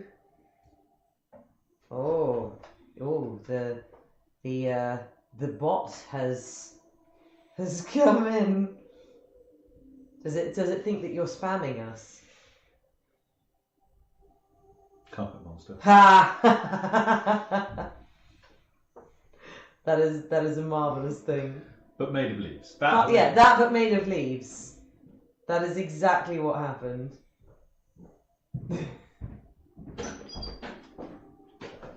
Yo. What does chat say? Chat has sent us a video of carpet monsters. Is that a euphemism? No. It is a carpet monster. It is an actual carpet monster. They've also gotten told off for posting links. Chat, I apologise. I've just installed a chat bot and I need to make it okay for people to post links. What I'm going to do is this is very doable, I'm going to make it so that regular viewers get VIP status and can post links. And so it's designed to stop trolls coming in and just spamming a bunch, which no one on our chat is. But that's my bad. I will try and get that sorted. Sweet. Well, when David returns and we are quiet once more, we will crack on. Right. What is still munchable? There's plenty of munches. You might want to think about what kind of scene you would like to explore for your short rest. Because if you're going to take one, you don't have to. Let's press on. Who needs hit points and spells? But I don't need spell back. You don't get any spells back. That's true. Do I get any spells back? No. You're both long rest casters. What's the point of a short rest? You get hit points. Hit points. Well, I actually haven't spent any hit points yet. That's not a currency for you to spend. That's exactly what they are. You get every adventuring day. I have so many hit points. I can spend them on doing things. Look, I spent this one on falling out of a tree. I spent these hit points on getting hit in the face. Buy a carpet monster. You need to stop buying things with hit points. Everything you can buy with hit points as a currency you don't want. Okay, we are... Oh, God. We are back. Greetings, Hi! Oh, wait, I'll give this back to you. Thank you. Hello, chat. Sorry, I cheated, chat. Oh yeah, I heard about this. I think this is dirty nonsense. What happened? But one of my rules is that my players know how their stuff works. So, no, because I think there will be a video on this. I'm going to be doing GMing videos and philosophy of D&D stuff coming out. And one of those more contentious issues is, as long as nobody catches you and you're like, yeah, I think this works. I think there's an argument to be made that it's okay for players to cheat. We'll have that discussion later. The GM's allowed to. Why aren't players? I'll cast another fireball. Really? No, but as in, that's a conversation for you and us to have later. For those in the chat who aren't aware, York did 3 paladin-y spell things. Level 1 paladin spells. He did 2 smites and a caster spell. And we realised that paladins only have 2 slots. Oh. Basically, I fluffed the difference between spells I can have prepared and spells I can cast. So you're Because right. I can, in fact, have 3 spells prepared. D&D is a complex game. But we also realised that it made a difference because the minimum damage that York would have done would have been 6, which was exactly how many health the rug had left. So, What will happen when Abyss pushes Nightbot to the brink? That's right. Okay. Currently, I'm unconscious. I'm dreaming of Vorpal scissors. you are unconscious and dying. I'm pretty sure you take at least one yes, death make me save a before death I save, get there. please. That is a fail. But not a natural one. No. Good. It's not Take fails. note, Zoe. Yeah. That's how you roll death saves. No, I'm that's gonna- not how you roll death saves. Just fails. I'm going to jump and put 4 points of healing into you. Welcome back to the land of... Once again, you see Yorg rushes over. Kind of, there's a Medic, clear! You reach in, push down, and there's that jumping motion on the chest as Iris, you take a deep inhalation and start coughing because your mouth is full of soil. Oh. This coughing lasts a while. In fact, you dry heave a bit and throw up a little. And as the stuff still keeps coming out of your throat and lungs, this thing was pushing soil deep into your lungs. That's how it kills you. It restricts you and pushes soil into your lungs, and it is a vile, vile thing. We should, Right. we should go and sit up by the... Chat of fighting the clearing. night boss. Fight the good fight, chat. No! Nightbot is a paragon of truth and A justice. stalwart bastion, yes. A watchful protector. So you're up and alive again. Hooray! Coughing and not up Yeah. too much. I'm coming That was back Not my until finest you're- hour. Until you're doing a little bit better. What was that? You remember the Gribble I mentioned before? No, That is Gribble of the highest order. the highest order, so it doesn't get worse than this. Oh no, it gets worse than this. That's not the highest order then. That's not what the highest order No, means. But this is a particular fucker. This one. Right. Having interacted with these things a couple of times, take me another nature check. Nature, you say? No. Is that another natural one? Neither Wells. Fuck the Wells. That is I don't do nature, me. incredible. I am a druid. What is this? Nat 1. Never seen it before. It's some kind of strange, deer-shaped human. It's just a deer. I don't know what it is. I mean, that's true. Like, I haven't seen these things. No, that's absolutely true. And I think that's what's coming. This is coming down to. Is you've never experienced this before. You have, on 2 natural ones, you may not make any more nature checks for regards to this stuff. You just don't know. You haven't got a clue. You need to... No. You need to go figure it out. You have no idea what this is. No, that's fair enough. And clearly, having nat 1 2 nature checks, this is completely outside the realm of nature, which is something you have learned. That this is not a natural form. Decay is natural. Death is Switch to natural. Arcana. This is unnatural. Yeah, I mean... Oh yeah, I could do an Arcana. Well, maybe check. next time. But Yeah. my point is that you have identified that clearly none of this is naturally sourced. There are otherworldly energies that are getting involved and doing horrible things. Okay. Probably some of that corruption you want to go stop. Mhm. Speaking of, you have found the river. And We need to sit and rest. If we carry on into this, all three of us are going to die. We need to at least have a breather and something to drink that's not out of this shithole. Fine. you can see Neve's really riled up. She desperately wants to go and purge this well. You're going to march all three of us to our deaths if you do this. Fine. We'll have a rest. Open your packed lunches, children. I am not a child. You Pack have lunch out. had lunches. They have been made for you. Yeah. Sure. There are ploughman sandwiches. There's really and ugly cookies. really ugly cookies. Oh wow, the really ugly cookies. Oh my goodness. Yeah. I can't believe I forgot. You can. You know what? The really ugly cookies Fine. brighten my mood. Fine. Well, I'm going to try and pull people away from the river up to the edge of the tree line. Find something dry-ish to sit on and sit the fuck down. What are you looking at? Spells? It's hang on. Okay. Now, Yorg, you walk over and you see that there is a dead fallen tree. Just come and sit up here. If this thing doesn't eat my ass first, then come and sit down and... yeah, no. There's a nice thing I could do, but it's a cosmetic thing, and it would require a mechanical spell. So we'll forget that. Yes, Ash, they are egg and cress sandwiches. Why? What's your cosmetic thing that you want? I was going to go. Let's move the water out of this bit of ground so that it's dry, but it's a spell. But don't you have? No, that's exactly cantrip. what your cantrip is. That's exactly Exactly what your what shape druid water craft does. No, shape water. Oh, shape water. That's specifically exactly Oh, what is you that- have. So yeah. And that's how it got from But what? this one is a level 1 spell. Yes. Create Which one? Create or destroy water. That's Gotcha. right. So you Oh, can actually, destroy it, but you move can it. move it for I free. mean, yeah, I'm going to move the water in this little bit of ground and make Yeah. it dry for So us. Neve walks over to the fallen tree that you found, and runs her hand along the top of it a couple of times, and you see the water dripping off into the soil as it slakes off the tree, and the bark dries out, and there's a crusty, creaking top, which you can all sit down on without getting wet bums. You'll just has a moment where it's like he's trying to not be full of twigs and leaf litter, and just has a moment where he just like pulls his fucking cloak off, throws it on the ground, and just hoiks his chainmail up over his head, and just shakes the whole fucking lot off, and then just drapes it over the fucking tree and sits down and has something to eat. I'd say that probably we are going to be full of twigs until we leave this forest. Without York noticing, or I'm not trying to be particularly stealthily, but I'm going to just those cookies, prestidigitation. Those are going to taste amazing.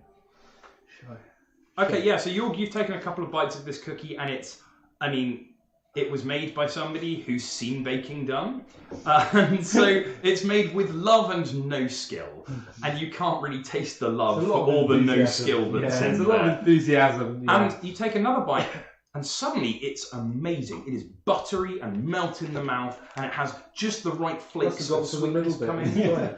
And yes, suddenly this cookie tastes incredible. And then behind his armour, again, prestidigitation, just try and clean it and shine it up, make it shiny, and not mending it. No. Yeah. You give it a go at shaking all of the twigs out of chainmail. You're the kind of person I could believe that would have attempted this. I have definitely attempted this, and it's the worst thing in the world. I fell over in a suit of full chainmail once. True story. And you go, well, that's never coming out. But yeah, your chainmail is now sparkling and shiny. All of it, not haha magical glittering, but it looks like it has come straight off the rack. There is a slight frown as York's like,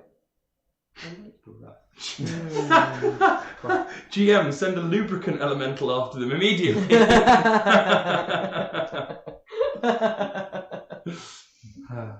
Yes. Yeah. So the rust has slaked off. In fact, yeah, Iris gently waves arms around the whole area, and you can see that the mud and grime that had caked into your skin just gently flows off of you and flakes and falls to the ground like a really severe case of dandruff, and you all feel a bit cleaner, and your clothes are less muddy, and you feel like you smell less. In fact, it's like a weight has kind of been taken off you. You're eating food which tastes really good, and food is amazing after a fight anyway because your adrenaline is spiking, and there's a lovely scene where you all sit down for 5 minutes on a log. You don't really talk, you're just there going eating nice food and watching as Iris occasionally goes, yeah, let's do that one as well. And after 5 minutes, you are sated and your clothes are clean, and you are no longer feeling like you have just been in a life or death fight with a horrible, smothering bed of leaves. You wizardy lot are pretty alright. You say, meet your gaze briefly.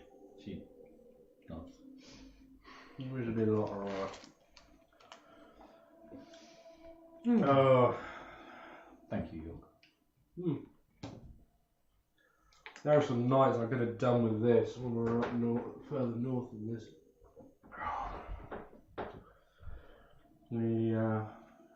Where were you stationed? All over, up and down, wherever it was, wherever the fighting was. We never got much break of it. There were some years which were quieter than others, and some years that were just constant. Just constant. The winter, a lot of the time, stops it because nobody likes fighting when it's cold, them or us. But sometimes people were convinced that we needed to do a thing, or they were convinced they needed to do a thing, so we needed to be there to stop them. That's always the same. You can see that the simple act of cleaning the mud and grime and twigs out of the armour. I mean, York has kind of gone. Well, he'd resigned himself. You could see the look in his face. He went, "That's just what this suit of armour is now." And you have spared him. I mean, now he's coming to think about it, like months of irritation with a simple. Let's get rid of that. These spells and stuff, I never got them. We had the occasional caster in the unit, usually only as an attachment. If we were lucky, we even had them. cleric or something in one of the field hospitals. Might get to keep your leg. Days like that. But yeah, thank you. That's appreciated. You will have the benefit of a short rest and can spend hit dice and recover any short rest features, such as your cleric's divine intervention, whatever it's called. Divine, not divine. Don't believe any of my stuff recovers on a short rest. All on a long rest.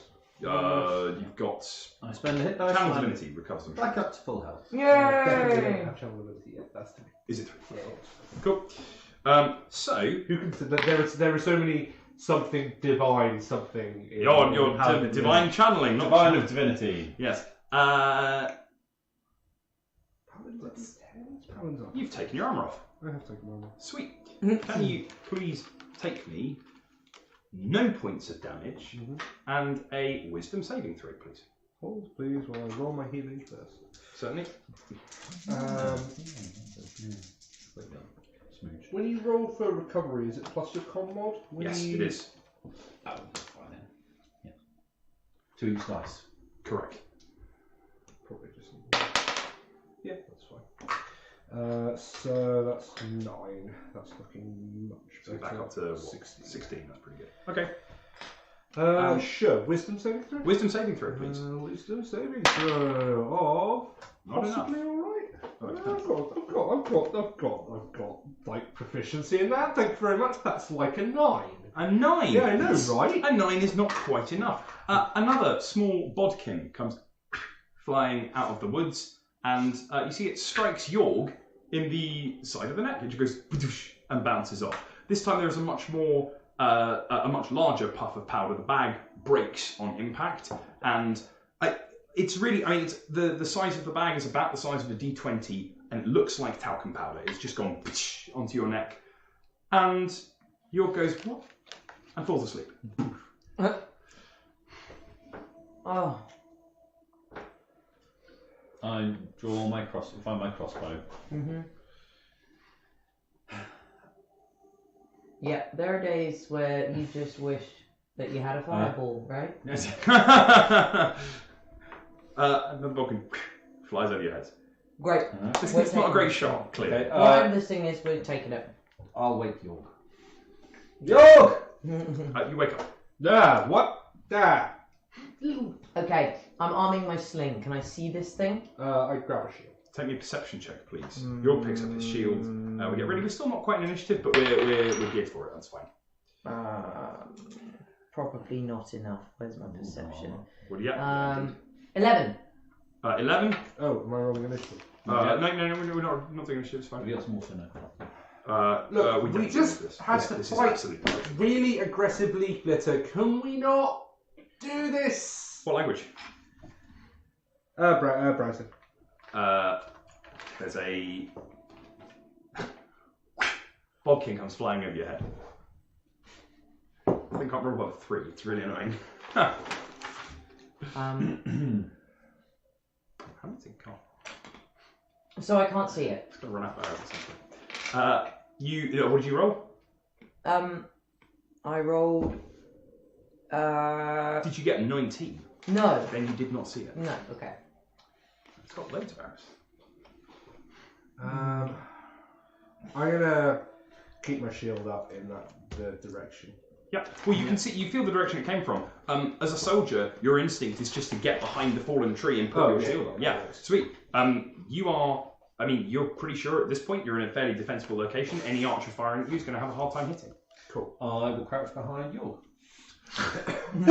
Iris scrambles over and hides behind you. Your look over and he's like, yeah, I'm probably the second best piece of cover in this clearing. You look down, kind of going at your chainmail that's on the floor. Okay. There's not a lot I can do about that right now. Shouting out in the stallion, why are you shooting at us? There's a pause for a moment, and a sound comes through. A reply which is...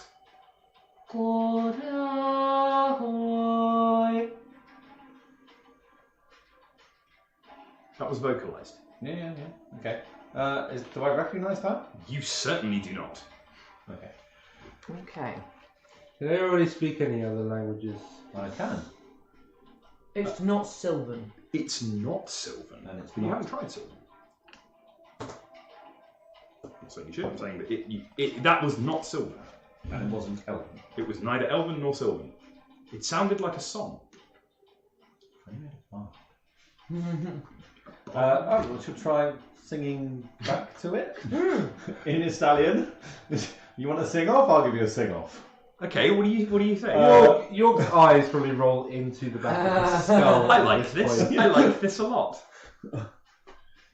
Yeah, no particular tune. Just, why are you shooting at us? Have some inspiration. I think that's pretty cool. Yeah, go for it. There is no arrow. Make me an insight check, please. 15. On a 15, okay, so you take a second, you sing, why are you shooting at us? There's no response, and your mind just starts racing in overdrive, and you start piecing together things that have happened. This thing saw you, followed you for a bit, did not shoot at you, shot one arrow and then didn't pursue anything. You've spoken a bit of it, and you finally seem to have engaged in some kind of dialogue with it. You're pretty sure it doesn't speak your language at all, and you're fairly certain that you don't speak whatever language it speaks. But it doesn't, it hasn't attacked you with lethal force, it's attacked you with things that have knocked you out, so it may not be, you really don't necessarily have to fight this thing. You're pretty sure about that. And it sings back in exactly the same tune.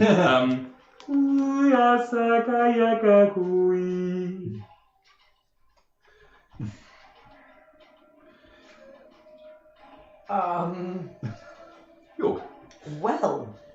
You're going to see if there's any of that cookie left. York puts down a shield and starts rummaging. No, I've still got the shield. I put the axe down. Alright, cool. Shield is still up. That's not a bad idea. Yeah, we can leave something like a peace offering. This is conversation happening behind. You're there like that. York, that is the last cookie.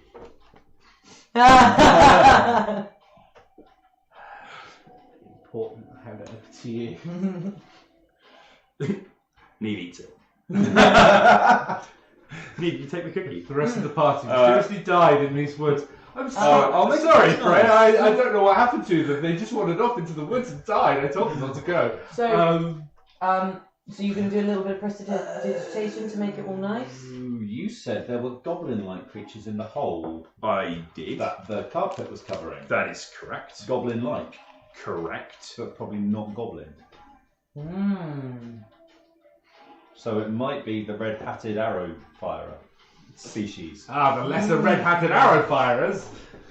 Yeah, it could be some sort of forest goblin. I Go guess. look, see if you know what they are. Well, just like off into the woods? No, there's a hole there with dead things in it. Oh! Oh no, wait, were the dead things part of the... They weren't part of it, they were underneath it. They were underneath... It was busy eating them. They're in various stages of decomposition. Could I have a look and see? Certainly you can, if you're going to get up and go and have a look. Yes, I'll say you have to do the mine with the cookie then. Okay. Alright. What mine are you doing? I'm doing. Mmm. Do you Yum. want me to stay with her or come with you? Alright, so Neve gets up and walks over and make me a wisdom save, please. So that is a... D20 plus wisdom. 20. No, plus your wisdom mod. Yeah. That's your investigation check. Okay. So Oh, roll okay. another one. So 20 is great. 9. 9. Okay, so you go over and you look at these things and you're pretty on a 20. You go, yeah, that's exactly what these are. That's surreal. But you turn around and you see Neve goes, yeah, these are, and a little bodkin hits you and she falls into the ground asleep.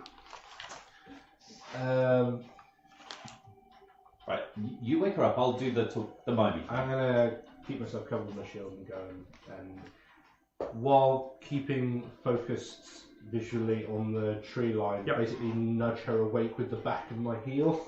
So you shuffle. It's only an action to get one of these to get somebody up. That's fine. So Neve, you come to. A bodkin goes off your shield. I'll go into centre and nom nom nom nom. Okay, you hear. This is a delicious cookie. That's pushing it.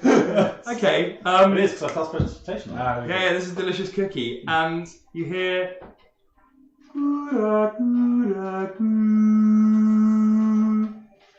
I will leave it here. I'll eat it.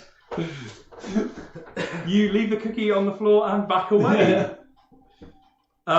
As you back away, you see that there is a shoot, shoot, shoot. There's a series of arrows that are kind of like landing at your feet, following you back, but clearly not aimed at you. This is a get back, stay back. And you wait for a second. Do you still have your axe? Do it's not drawn. You do. It's not drawn. Okay. It's on the belt. I think this is interesting. Make me a. It's not easy. Make me a persuasion check. No disadvantage, no advantage. They're cancelled. So just stroke persuasion, please. 11. 11. 11's not bad. You do have inspiration if you want to use it. Yes, I do. One of Yeah! these days we won't immediately use our inspiration to... What did you get? 20. In total? Yes, 15 plus 5. 21. 21. Fantastic. There's an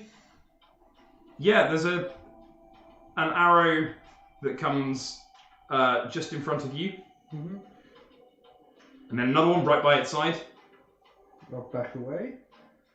and then one that follows you up. There's a series of arrows. If you're willing to play along with this thing, it backs you up about 10 feet. Yeah, I'm up for It that. does the same to you. And then you see a small creature with a porcelain, almost translucent skin. That it looks kind of like the Hans Christian Andersen pictures of goblins. They're, with the big ears and the long nose and the crooked walk. That's not what goblins look like in this setting, but that's what this thing looks like. And Neve wakes up as you nudge her awake, and she sits up and she says, "It's a fae." Oh! And this is a fae creature. Then I'll try and speak to it in Sylvan. What do you say? I'll say we don't mean you any harm. Okay, it's not speaking Sylvan, clearly with the singing language it's saying is, but it replies to you singing in Sylvan. To you guys, it still just sounds like song because you don't speak Sylvan, but to you, you hear, it turns and it says, "How can I trust you?" And I'll say, we've come to cleanse the well. Okay. It stops where it is, and it says, "There is danger in these woods."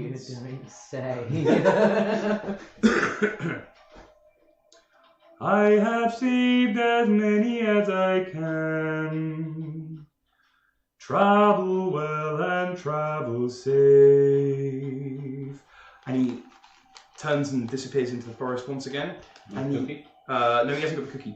But he comes back, and he has a little pouch which is made of a bright blue material. I mean, kind of vivid neon blue material. And he says, "This is precious to us. There is not much left." And he puts it down by the cookie. And he takes the cookie up. He's not particularly cute, this thing. No. But he takes it and he says, "I wish you well," and leaves. What is it? Never mind. Yeah, I'm gonna have a look in the bag. Middle Earth's Got Talent. You have a look in the bag. Inside the bag, there is it is a pouch of a silver powder. Okay. It's not the same stuff as was hitting you guys. Yorg, while this is happening, is going to, with a spare piece of cloth or something like that, he's just going to go around and pick up as many of these bodkins as he can. Yeah, you can recover 2 bodkins. In fact, yeah, the 2 that are not broken, that are functional. Would they fit at all in a crossbow? In a light crossbow? You'd need to adjust the sharp flight. You are pretty sure that you could attach these things to the front of a bolt instead of a thing. You could do that, but you'd have to spend some time doing it. But yes, in theory, you got 2 pouches there, and 1 that you had as well. Yorg's intention was actually just to leave them on the fallen tree. Sweet. Because recovering ammunition's a bitch. Yeah, you leave the 2 on the fallen tree. Where are you guys headed? So what is this stuff? Do I know what it is? You rolled a natural 20, right? Mm. Yeah. Okay. No, I didn't roll a natural. No, but you rolled a 21 on your on your investigation about the Fey check. So this is yes, you do know what this is. This is fairy dust. Oh wow! It is plentiful in the in wherever Fey come from, and you know that there are not many Fey here, and that fairy dust is very rare, and they can't make it here. Okay. Totally worth cooking. But it's also got potent restorative properties for things like druidic rituals. Oh wow! It's Okay. dead useful. Mm-hmm. We need to get to the source of this before nightfall. Because if we're here at dusk, we're probably all going to die. Mm-hmm. Yorg is going to strike his chainmail back on, do his belt back up. Yep. Let's go. You gear up, Yeah. get all your packs and everything ready. We're gonna head towards the water source. While he's and doing that, I will be burying the remains of the Fae. Sweet. Nice. That's very nice. Any kind of ritual, or are you just going to bury them? Is there a ritual that we would have as a Stalian? Well, I might know some things for Faye. There you go. Okay, you Under certainly guidance. you do not know any Fey burial or anything, but you know that the old ways. You know the old ways of the Astalians, which is just a simple. It's a simple burial, and they're buried with their hands clasped like that, so that their family can come and take them on the other side. That's the Astalian custom. So you bury this Fae, or the group of Fae, yeah, and you make your way, having done that, up the river, walking carefully along the banks. Everything looks like it's going to jump out at you. There are faces in every tree. There are eyes in every shadow. Every gust of wind that creaks a branch is suddenly another one of those blights that's going to We attack. just got attacked by ambulatory leaf litter. Of course, everything looks like it's about to kill us. And to be fair, maybe it is. This place is giving everybody now a horrible vibe. It looks like kind of Disney Sleepy Hollow. It's all just grim and dark and in kind of blue-green dark tones across the whole wash over the screen. You in particular are actually really struggling. Mm-hmm. You don't want to be going closer to this source because it feels wrong, and it's only a sense of duty that drives you on. And you take note, but it doesn't impede progress, but you take note that Neva's struggling a bit as you head up the river, but you do see up ahead of you, as you follow the sluggish and turgid river, a clearing. And in the clearing there is a large pool of water. There is a much stronger river coming from the other side, which is flowing down south from the main well that you're going to. And in this large pool of water, there is you stop on the edge of the clearing and you can see that there is an enormous tree. And the enormous tree has stretched its roots down into the water. And you can see, well, I mean, the roots probably always went down into the land, but it looks like some of the land has been pulled away to reveal the roots now, pulling into the water. It has the effect of like tentacles that are going in. Into the water source here. That is correct. That should not be happening. No, it should not. And you can also see that there is a a creature that looks like you'd imagine a dryad would look. There are folklore told about these things. You don't need to make a check. If I showed you a unicorn, you go, that's a unicorn. I show you a dryad, that's a dryad. It's what it looks like. It's a tree creature, and it's not moving with horrible cracking jerks. And you see it moving around and just gingerly reaching down to some of the flowers that are beginning to bloom. And it takes them and it starts to just pull the petals off one by one. Oh no. And as you watch this thing, you see it has a black vein of ichor running through it. The same black vein that you can see in the murky pool.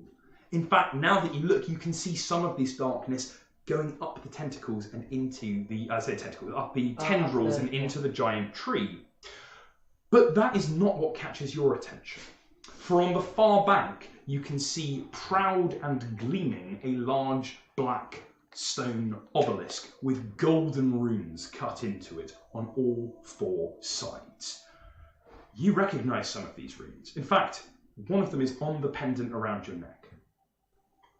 What do you do?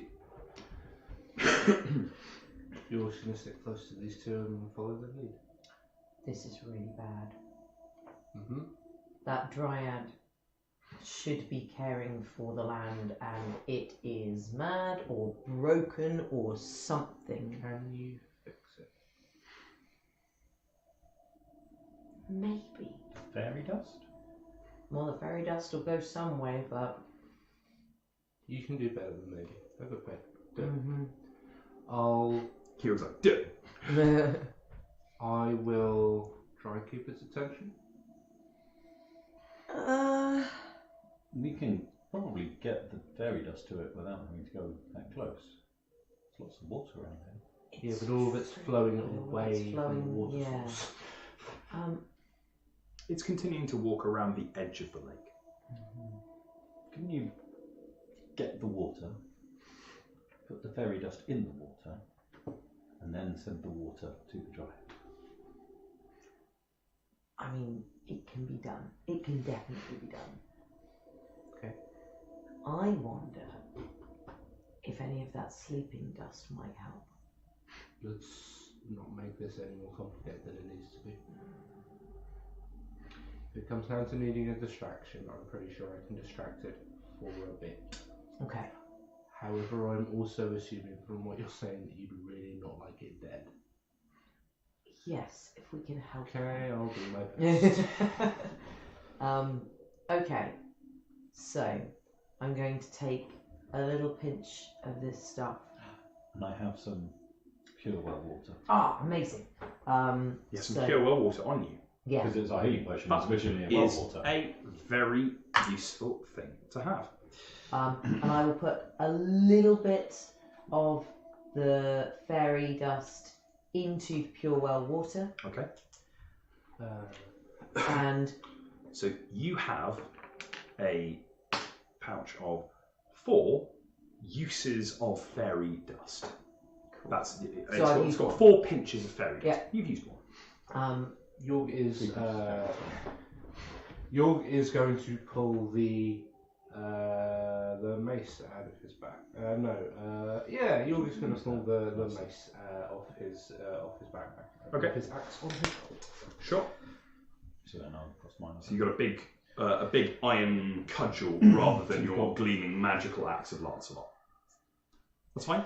No, I think no. This is I need something to defend off with, but I need something that's also not an edged weapon. So Sure. I'd rather switch to a blunt at this Sure. point. You notice that when Yorg pops the axe of Lancelot back in his belt, it stops glowing. okay. Yeah. Okay. So if you administer I've got this I build it. to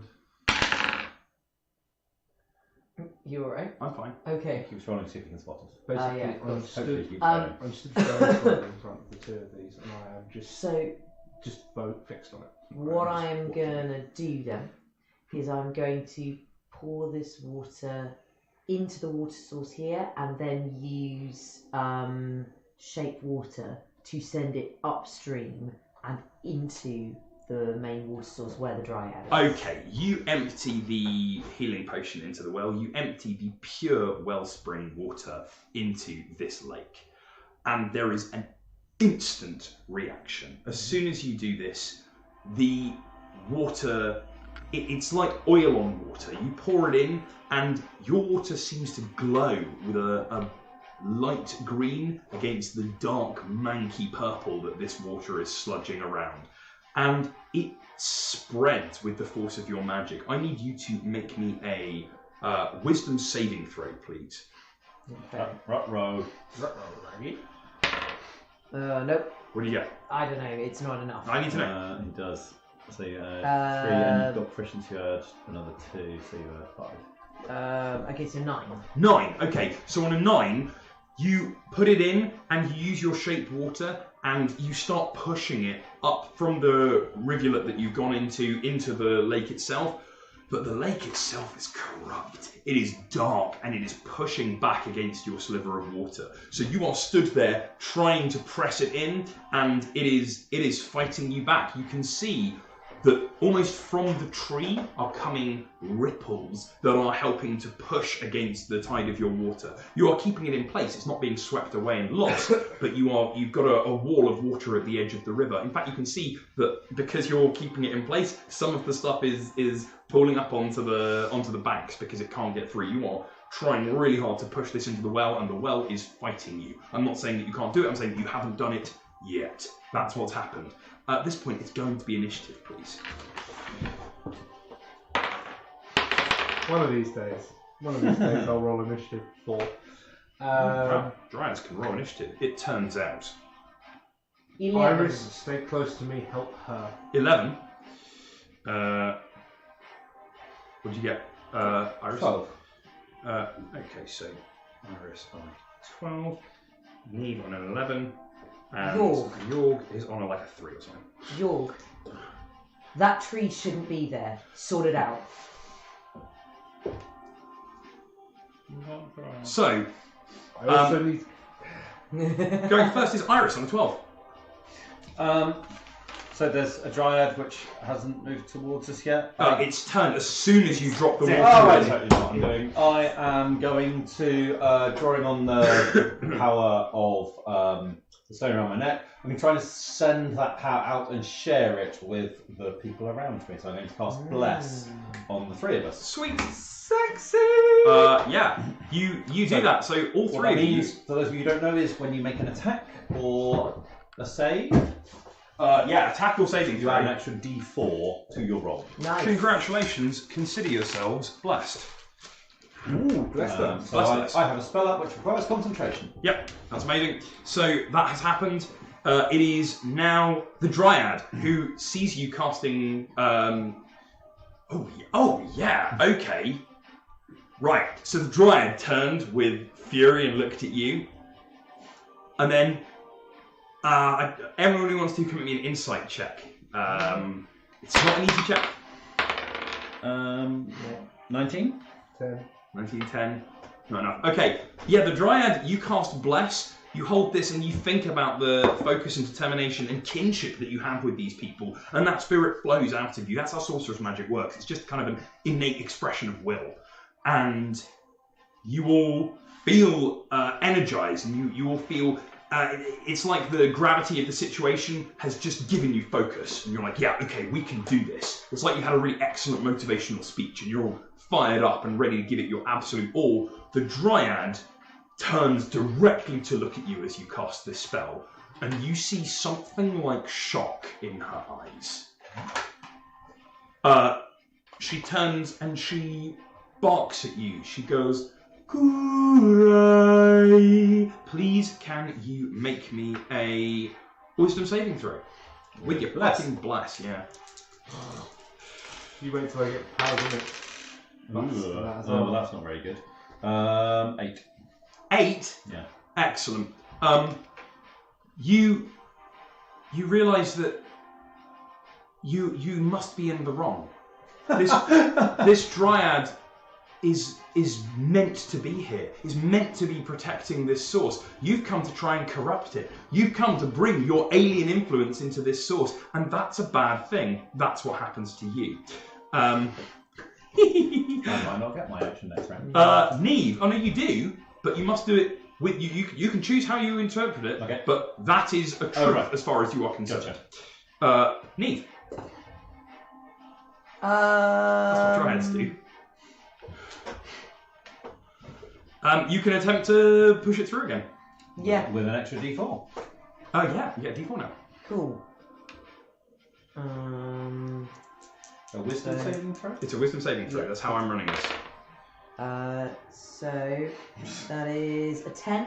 On a 10, it was being pushed back towards you. It has stopped being pushed back towards you. You have stopped the tide. The Dryad's attention is turned, and the well is fighting you, and you are fighting back. You feel Iris just put her hand on your shoulder briefly, and there was a moment of, yeah, okay, we can do this. And you've stemmed the tide, and you can see that the line of, it is now golden. Your golden line of water is pushing slowly towards the centre of the well. It's pushing slowly towards the mouth of where the well opens into the river. You want to get this into the centre of the well, and then you'll be able to fix it. And you have just broached the threshold, and you started to push it out into the well, but it's going to take a bit more than that. That was Neve York. Kill the tree, you shirt. We got to get those roots out of the water. Okay. There's a plunk as the mace goes into the water. And you're basically not thrown, just dropped. And I'll pull axe and charge the nearest root. Okay, so you're going to have to get into the water to attack these roots. How deep is it? You can't see. Okay, well, let's start waiting. Sweet. There's a as your gets in. It comes up to about just over your knees. So it's deeper in the middle, but this is where this is. And there's a rushing water. It's a easy athletics check to. 10. 10 is exactly what you require to not be knocked over by the current. In your chainmail. In your chainmail. Oh, that was sick. That would have been bad news. So yeah, you make your way towards one of these routes. Can I get And in? sorry? Can I get in? Can I get Can you into make an it as attack? part of this? Oh yeah, you don't need to roll. Oh. You can't miss. Okay. You're trying to chop down a root. That's what the athletics check is. The athletics check is, can you maintain your balance while you hit this root? This thing has 5 pretty thick roots coming into the water. You raise your axe and there's a shoom. Once again, the sparks are slim, thicker, and then like a solid white line on the final strike, arcing back like a comet. Cool. Like you've seen in the Sigmar comet stuff. That's kind of what it looks like. It's a shoom, and the line shimmers in the air for a second and stays there, and then slowly fades like a firework trail. And you've hewn through one of these roots. The tree twists and writhes and lashes out at you. Okay, that was unexpected. A great big branch comes in towards you. It looks like an enormous meaty fist. It's one of those old gnarled, cudgeled things, and it comes in really slowly enough that even though you're up to your waist up to your knees in water, you're able to duck down as this thing goes whoosh overhead. No. It is slow. It is not fast. You are able to dodge it, but this thing will hit like a train. It is the Dryad's turn, and What's it more fucked off with? currently you. I was going to say, it was going to be a tough one. The Dryad comes over to you and goes at your armour. There's a flurry of blows. In fact, you see the Dryad sprouts a few new branches. They have blossom on them, and it just stinks. But they slap at your armour ineffectually and cannot get through. Iris. I shouldn't be here, so I'm going to leave. I'm totally in the wrong. Start moving that way, away from the water. Well, okay, Iris, you turn and start walking away from the water. Just make me another wisdom saving throw. Does the bless drop? Not if the concentration hasn't dropped. Okay. That's a little bit better. significant. 18, 19. 19. On a 19, you start walking away. You have moved. So you spent your entire action moving away.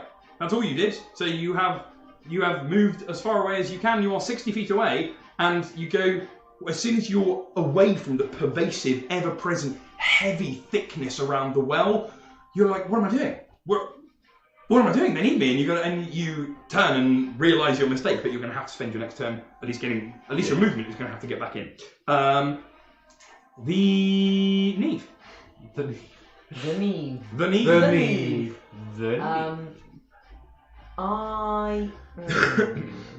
Yeah, the fact I've gone away from it doesn't break the spell. Just go for it.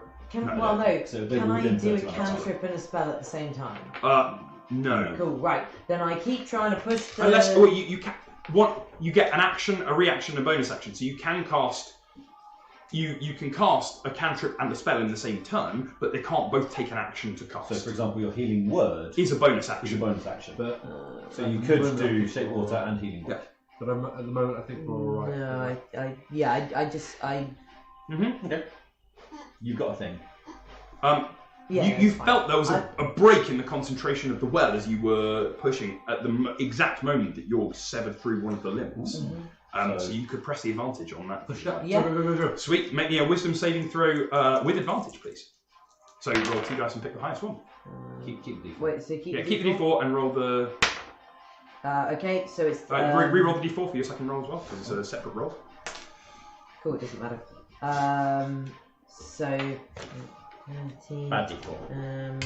Bad D4. No biscuit 16. 16. Okay, so you can Now we're see... starting to cook. Now you're starting to cook. for you. Now, cooking with magic. You can see... Like I'm just American gonna this thing. do this. This is... Just imagine this is all a giant well. There is a water source coming out like that. You guys are stood around this area somewhere over here. And you can see the large river flowing in this way like that.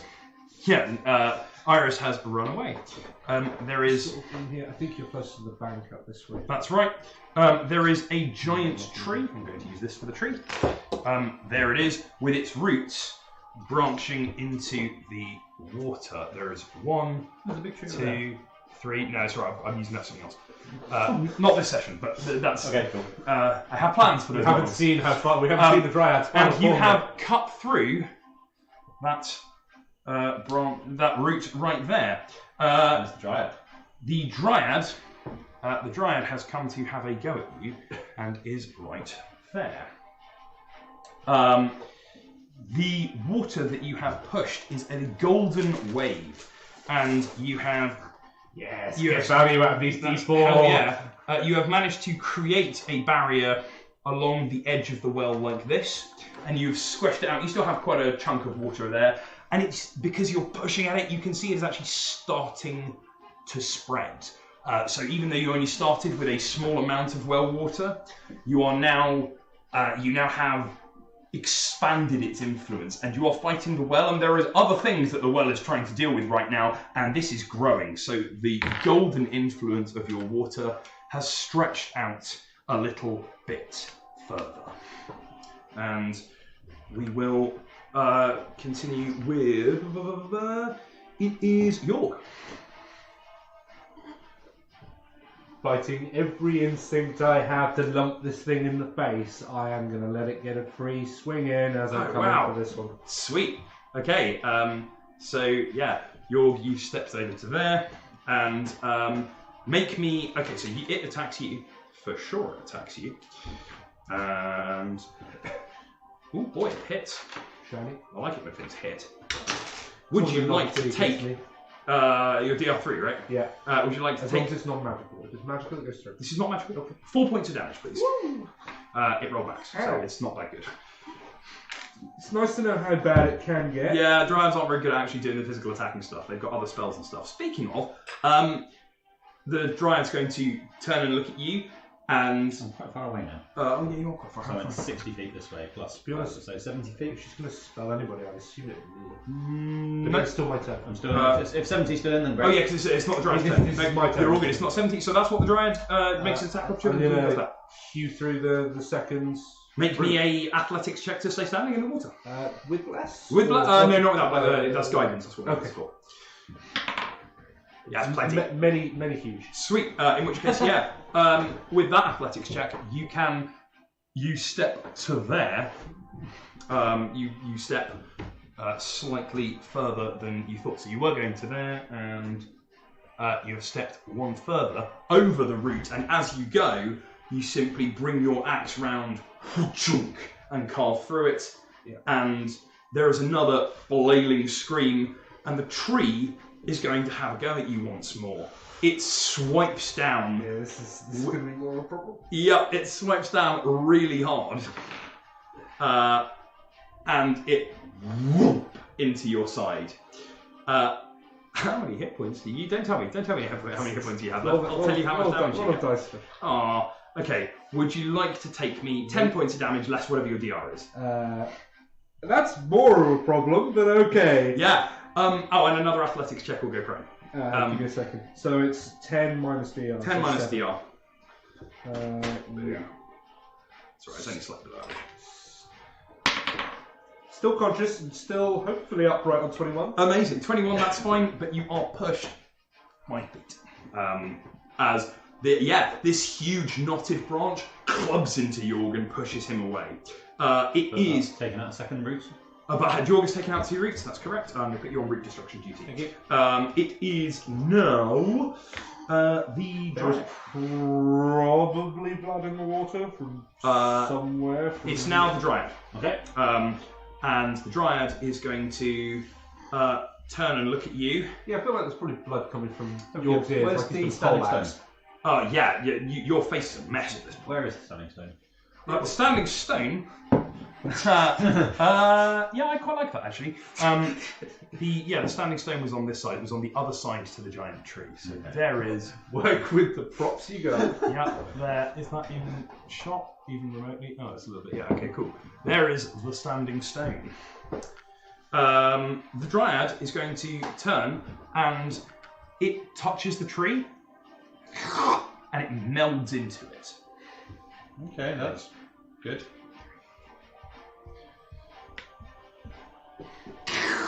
And it appears there, stepping out of another tree.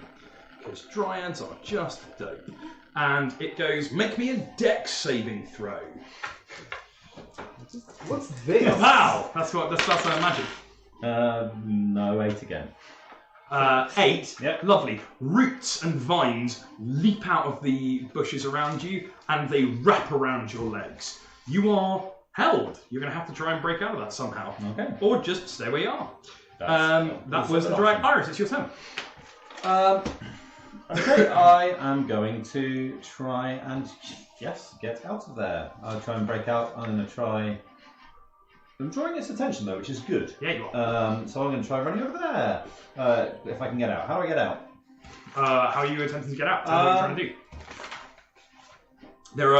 In fact, you can see it's not just the roots and vines. Yeah, there's an area of roots and vines around you. Okay, so So they're lashing up and drawing its dagger out of my boot. Yeah. Little boot dagger. The old dagger in the boot trick. Yeah, I've got 2 of them. And 2 boots too. Cutting away frantically at hacking at the vines, trying to cut off the biggest ones. Sweet. To free myself. Yeah, there's a series of and tearing and popping noises as these things grapple and grab around you. Make me a make me a either nature or I'll take either nature or survival to cut through these vines. Survival is slightly better. Okay. Not very hard. 5. That's 5 is not enough. So you, as quick as you're cutting them round, more are lashing up and grabbing you. But this is taking the Dryad's concentration to do. Okay, cool. Right, good. I'm helping. As far as the Dryad is concerned, you are a big threat. Okay. Which is interesting. Somebody's got the priorities, right? Yeah, you are a really big threat as far as the Dryad is concerned.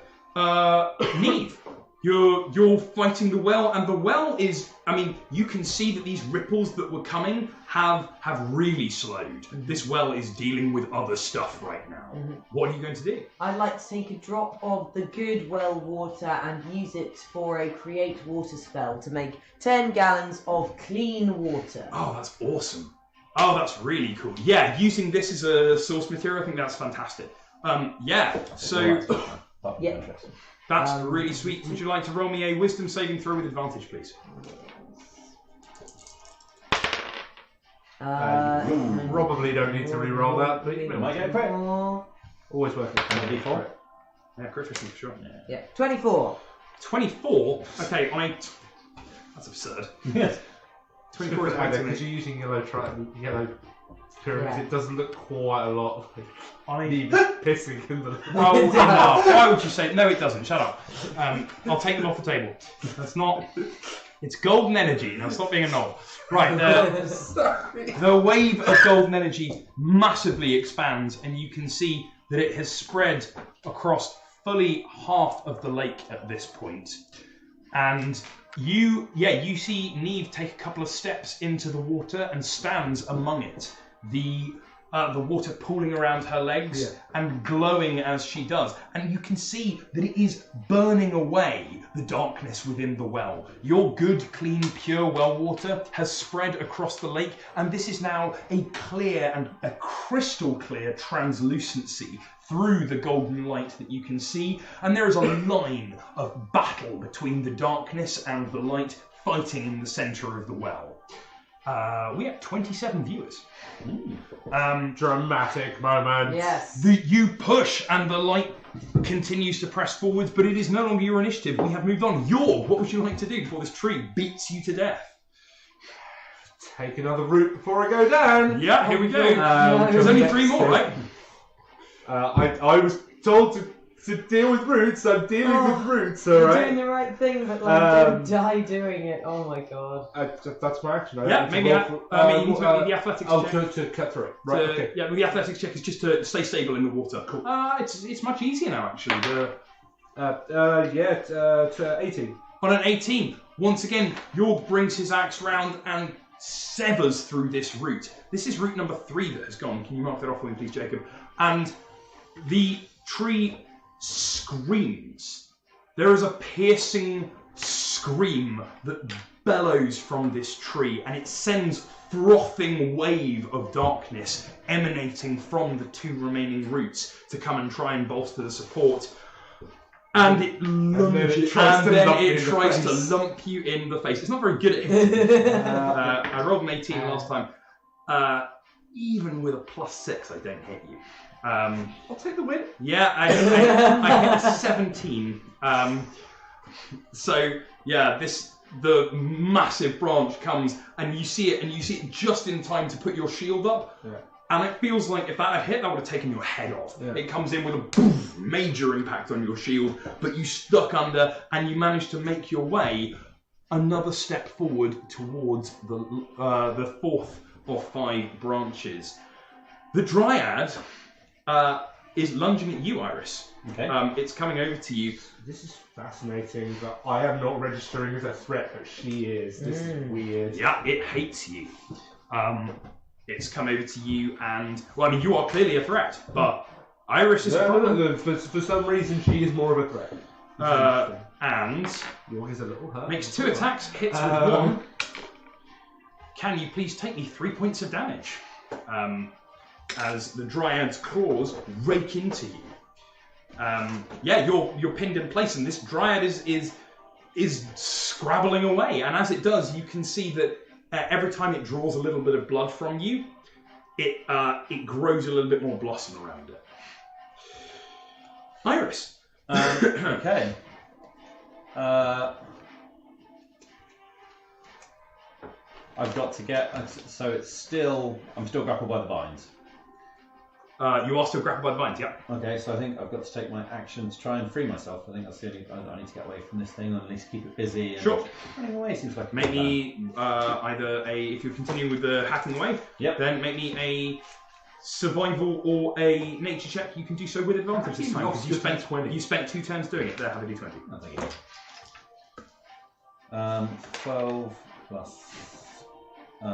2, 14. 14 is enough to hack the vines away from you. They fall away from your boots, and they are, even as you start to move, coming up to try and get them, but you have got out of the way. Where would you like to go? Full disengage, run. I've already taken my action to break free. So it's going to have a swing at you as you go. That's all right. Yep, that's what we're going to do. Oh, it hits. Negative. You take me another point of damage, please. 1. One point. And then 1, 2, 3 into the water. Leap across the water. Make me an acrobatics to leap across the water.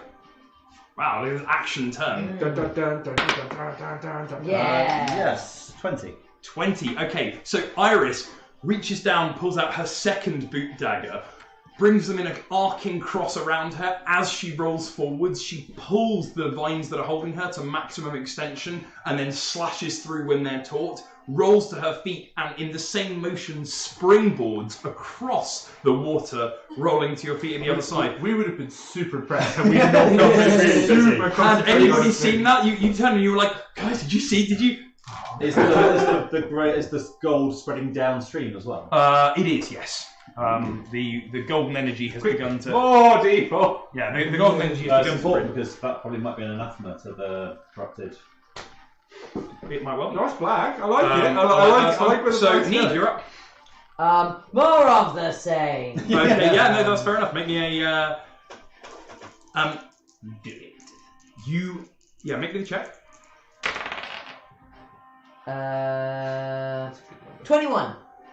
Wow. Okay, on a 21, that's amazing.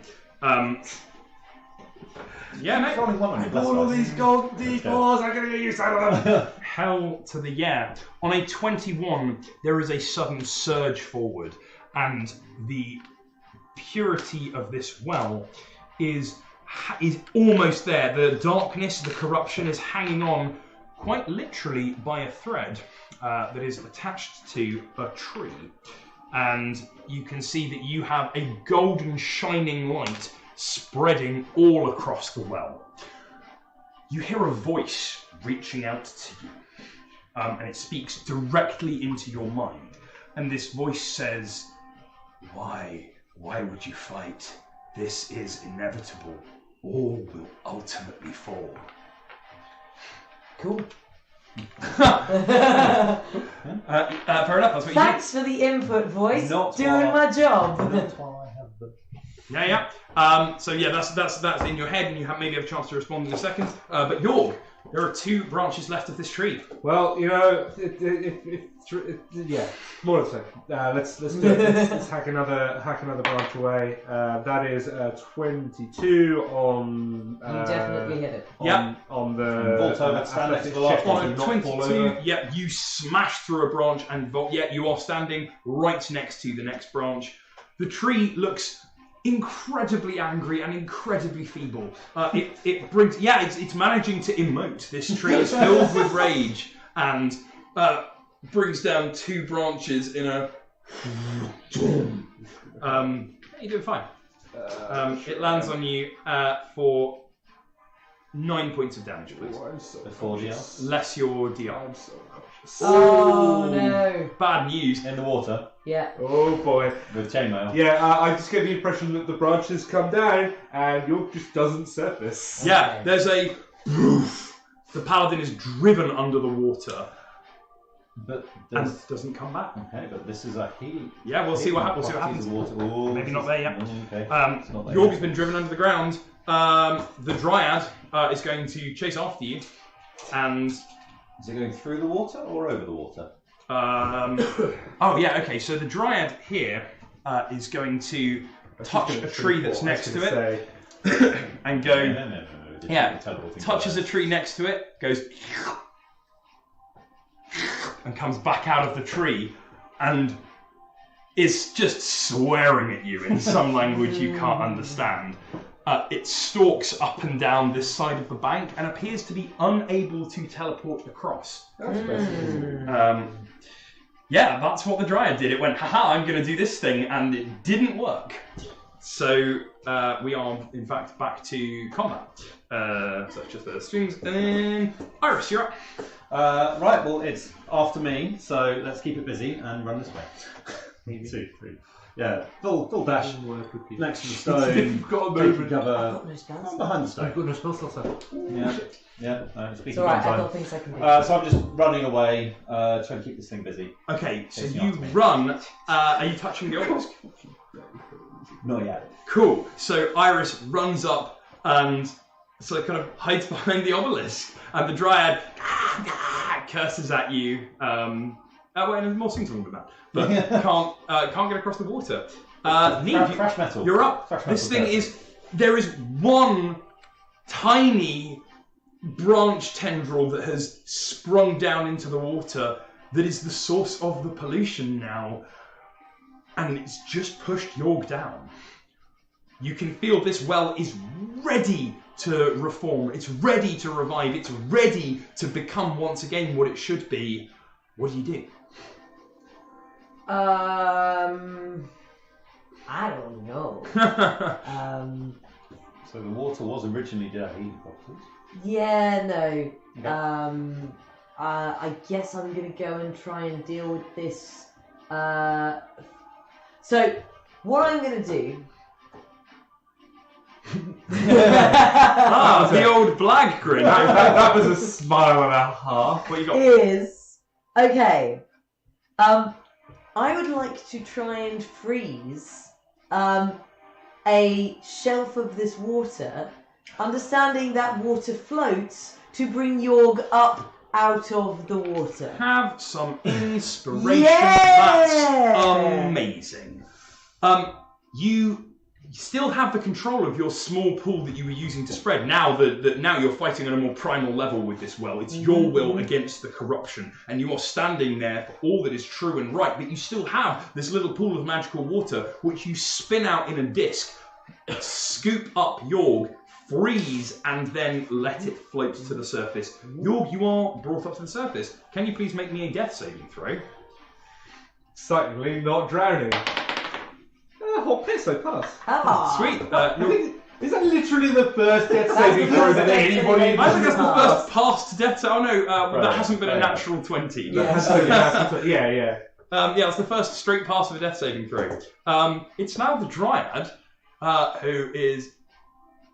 Yeah, fuck you. Fuck me.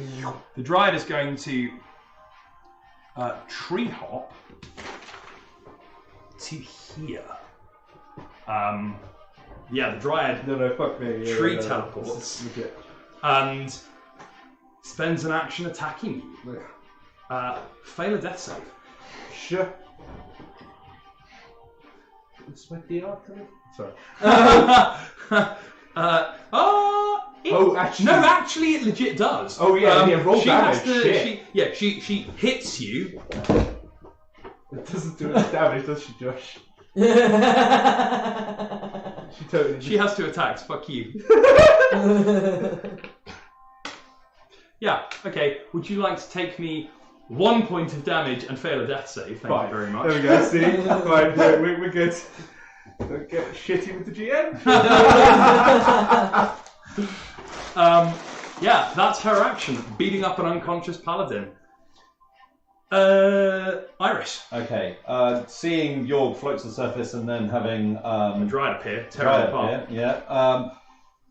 I'm going to try and repay Yorg's favour and try and save his life. I'm too far away to use my normal spell of dying, so it's a touch spell. So I'm going to try drawing upon the energy that I hope is in the stone.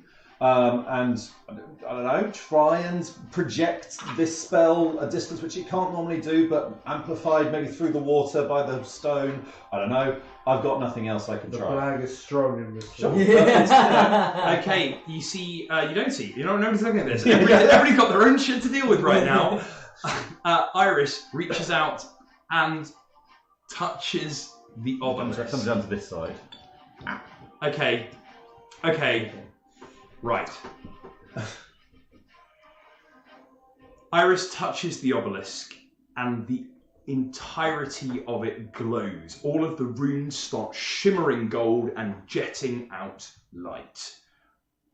Iris, you close your eyes for a moment and all you can see and hear is wings. The beating of wings. You feel emotions running through you. Emotions of a weight that has been an eternity. Emotions of imprisonment, emotions of pain and anger and vengeance, but also hope and joy These extremes run over your face. You have love welling up inside you at the same time as hatred bubbling against you. You see a pair of glowing orange eyes. And a single word is spoken. That word is child. The light fills the area. Jacob, you cast your spell at an extraordinary distance, and you are immediately stabilized. Cool. You're on 0 points stable. The light fills the area, and it pushes back the Dryad, who steps into the tree, and you can see the tree is forced by this distraction that happens. Neve pushes her hand out, and the rest of the golden water surges up against the tree, which is forced to withdraw its root in pain. It looks like it pulls it out, and it is smoking. The well glows. The whole well glows a deep, bright gold, and it is clear and crystal once again. The tree writhes, flails, and collapses to the ground with a creaking groan. The Dryad looks pained and twisted, and it has something dark and black within it that it is trying to fight against. Neve, what do you do?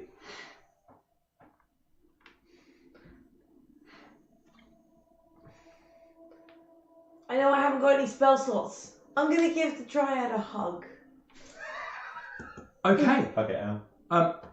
Neve, you run up to this Dryad that is trying to fight whatever is within it, and you embrace it. It flails and it pushes against you, and it falls backwards into the pool with you. And the golden light infuses you both. As you sink slowly down into the water, you can feel your aches fading away and your cuts and bruises healing on your skin, and you see the sliver of darkness that was within the Dryad bubble and dissolve and disappear. You break the water, gasping, and that is where we are going to leave this session. Thank you very much, everybody. Woo! Chat, you've been amazing. Thank you very much for sticking with us. We will be back. We will be back at some indeterminate time next week. Are you here next week? I am totally not here next week. You are not here next week. Sorry, chat. Amy is not here next week.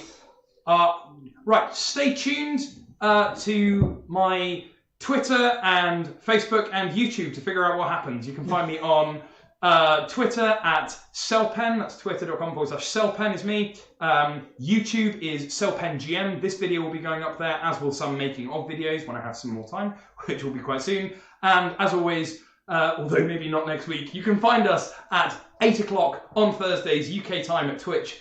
Thank you very much, and keep rolling them dice. We're out! Safe travels.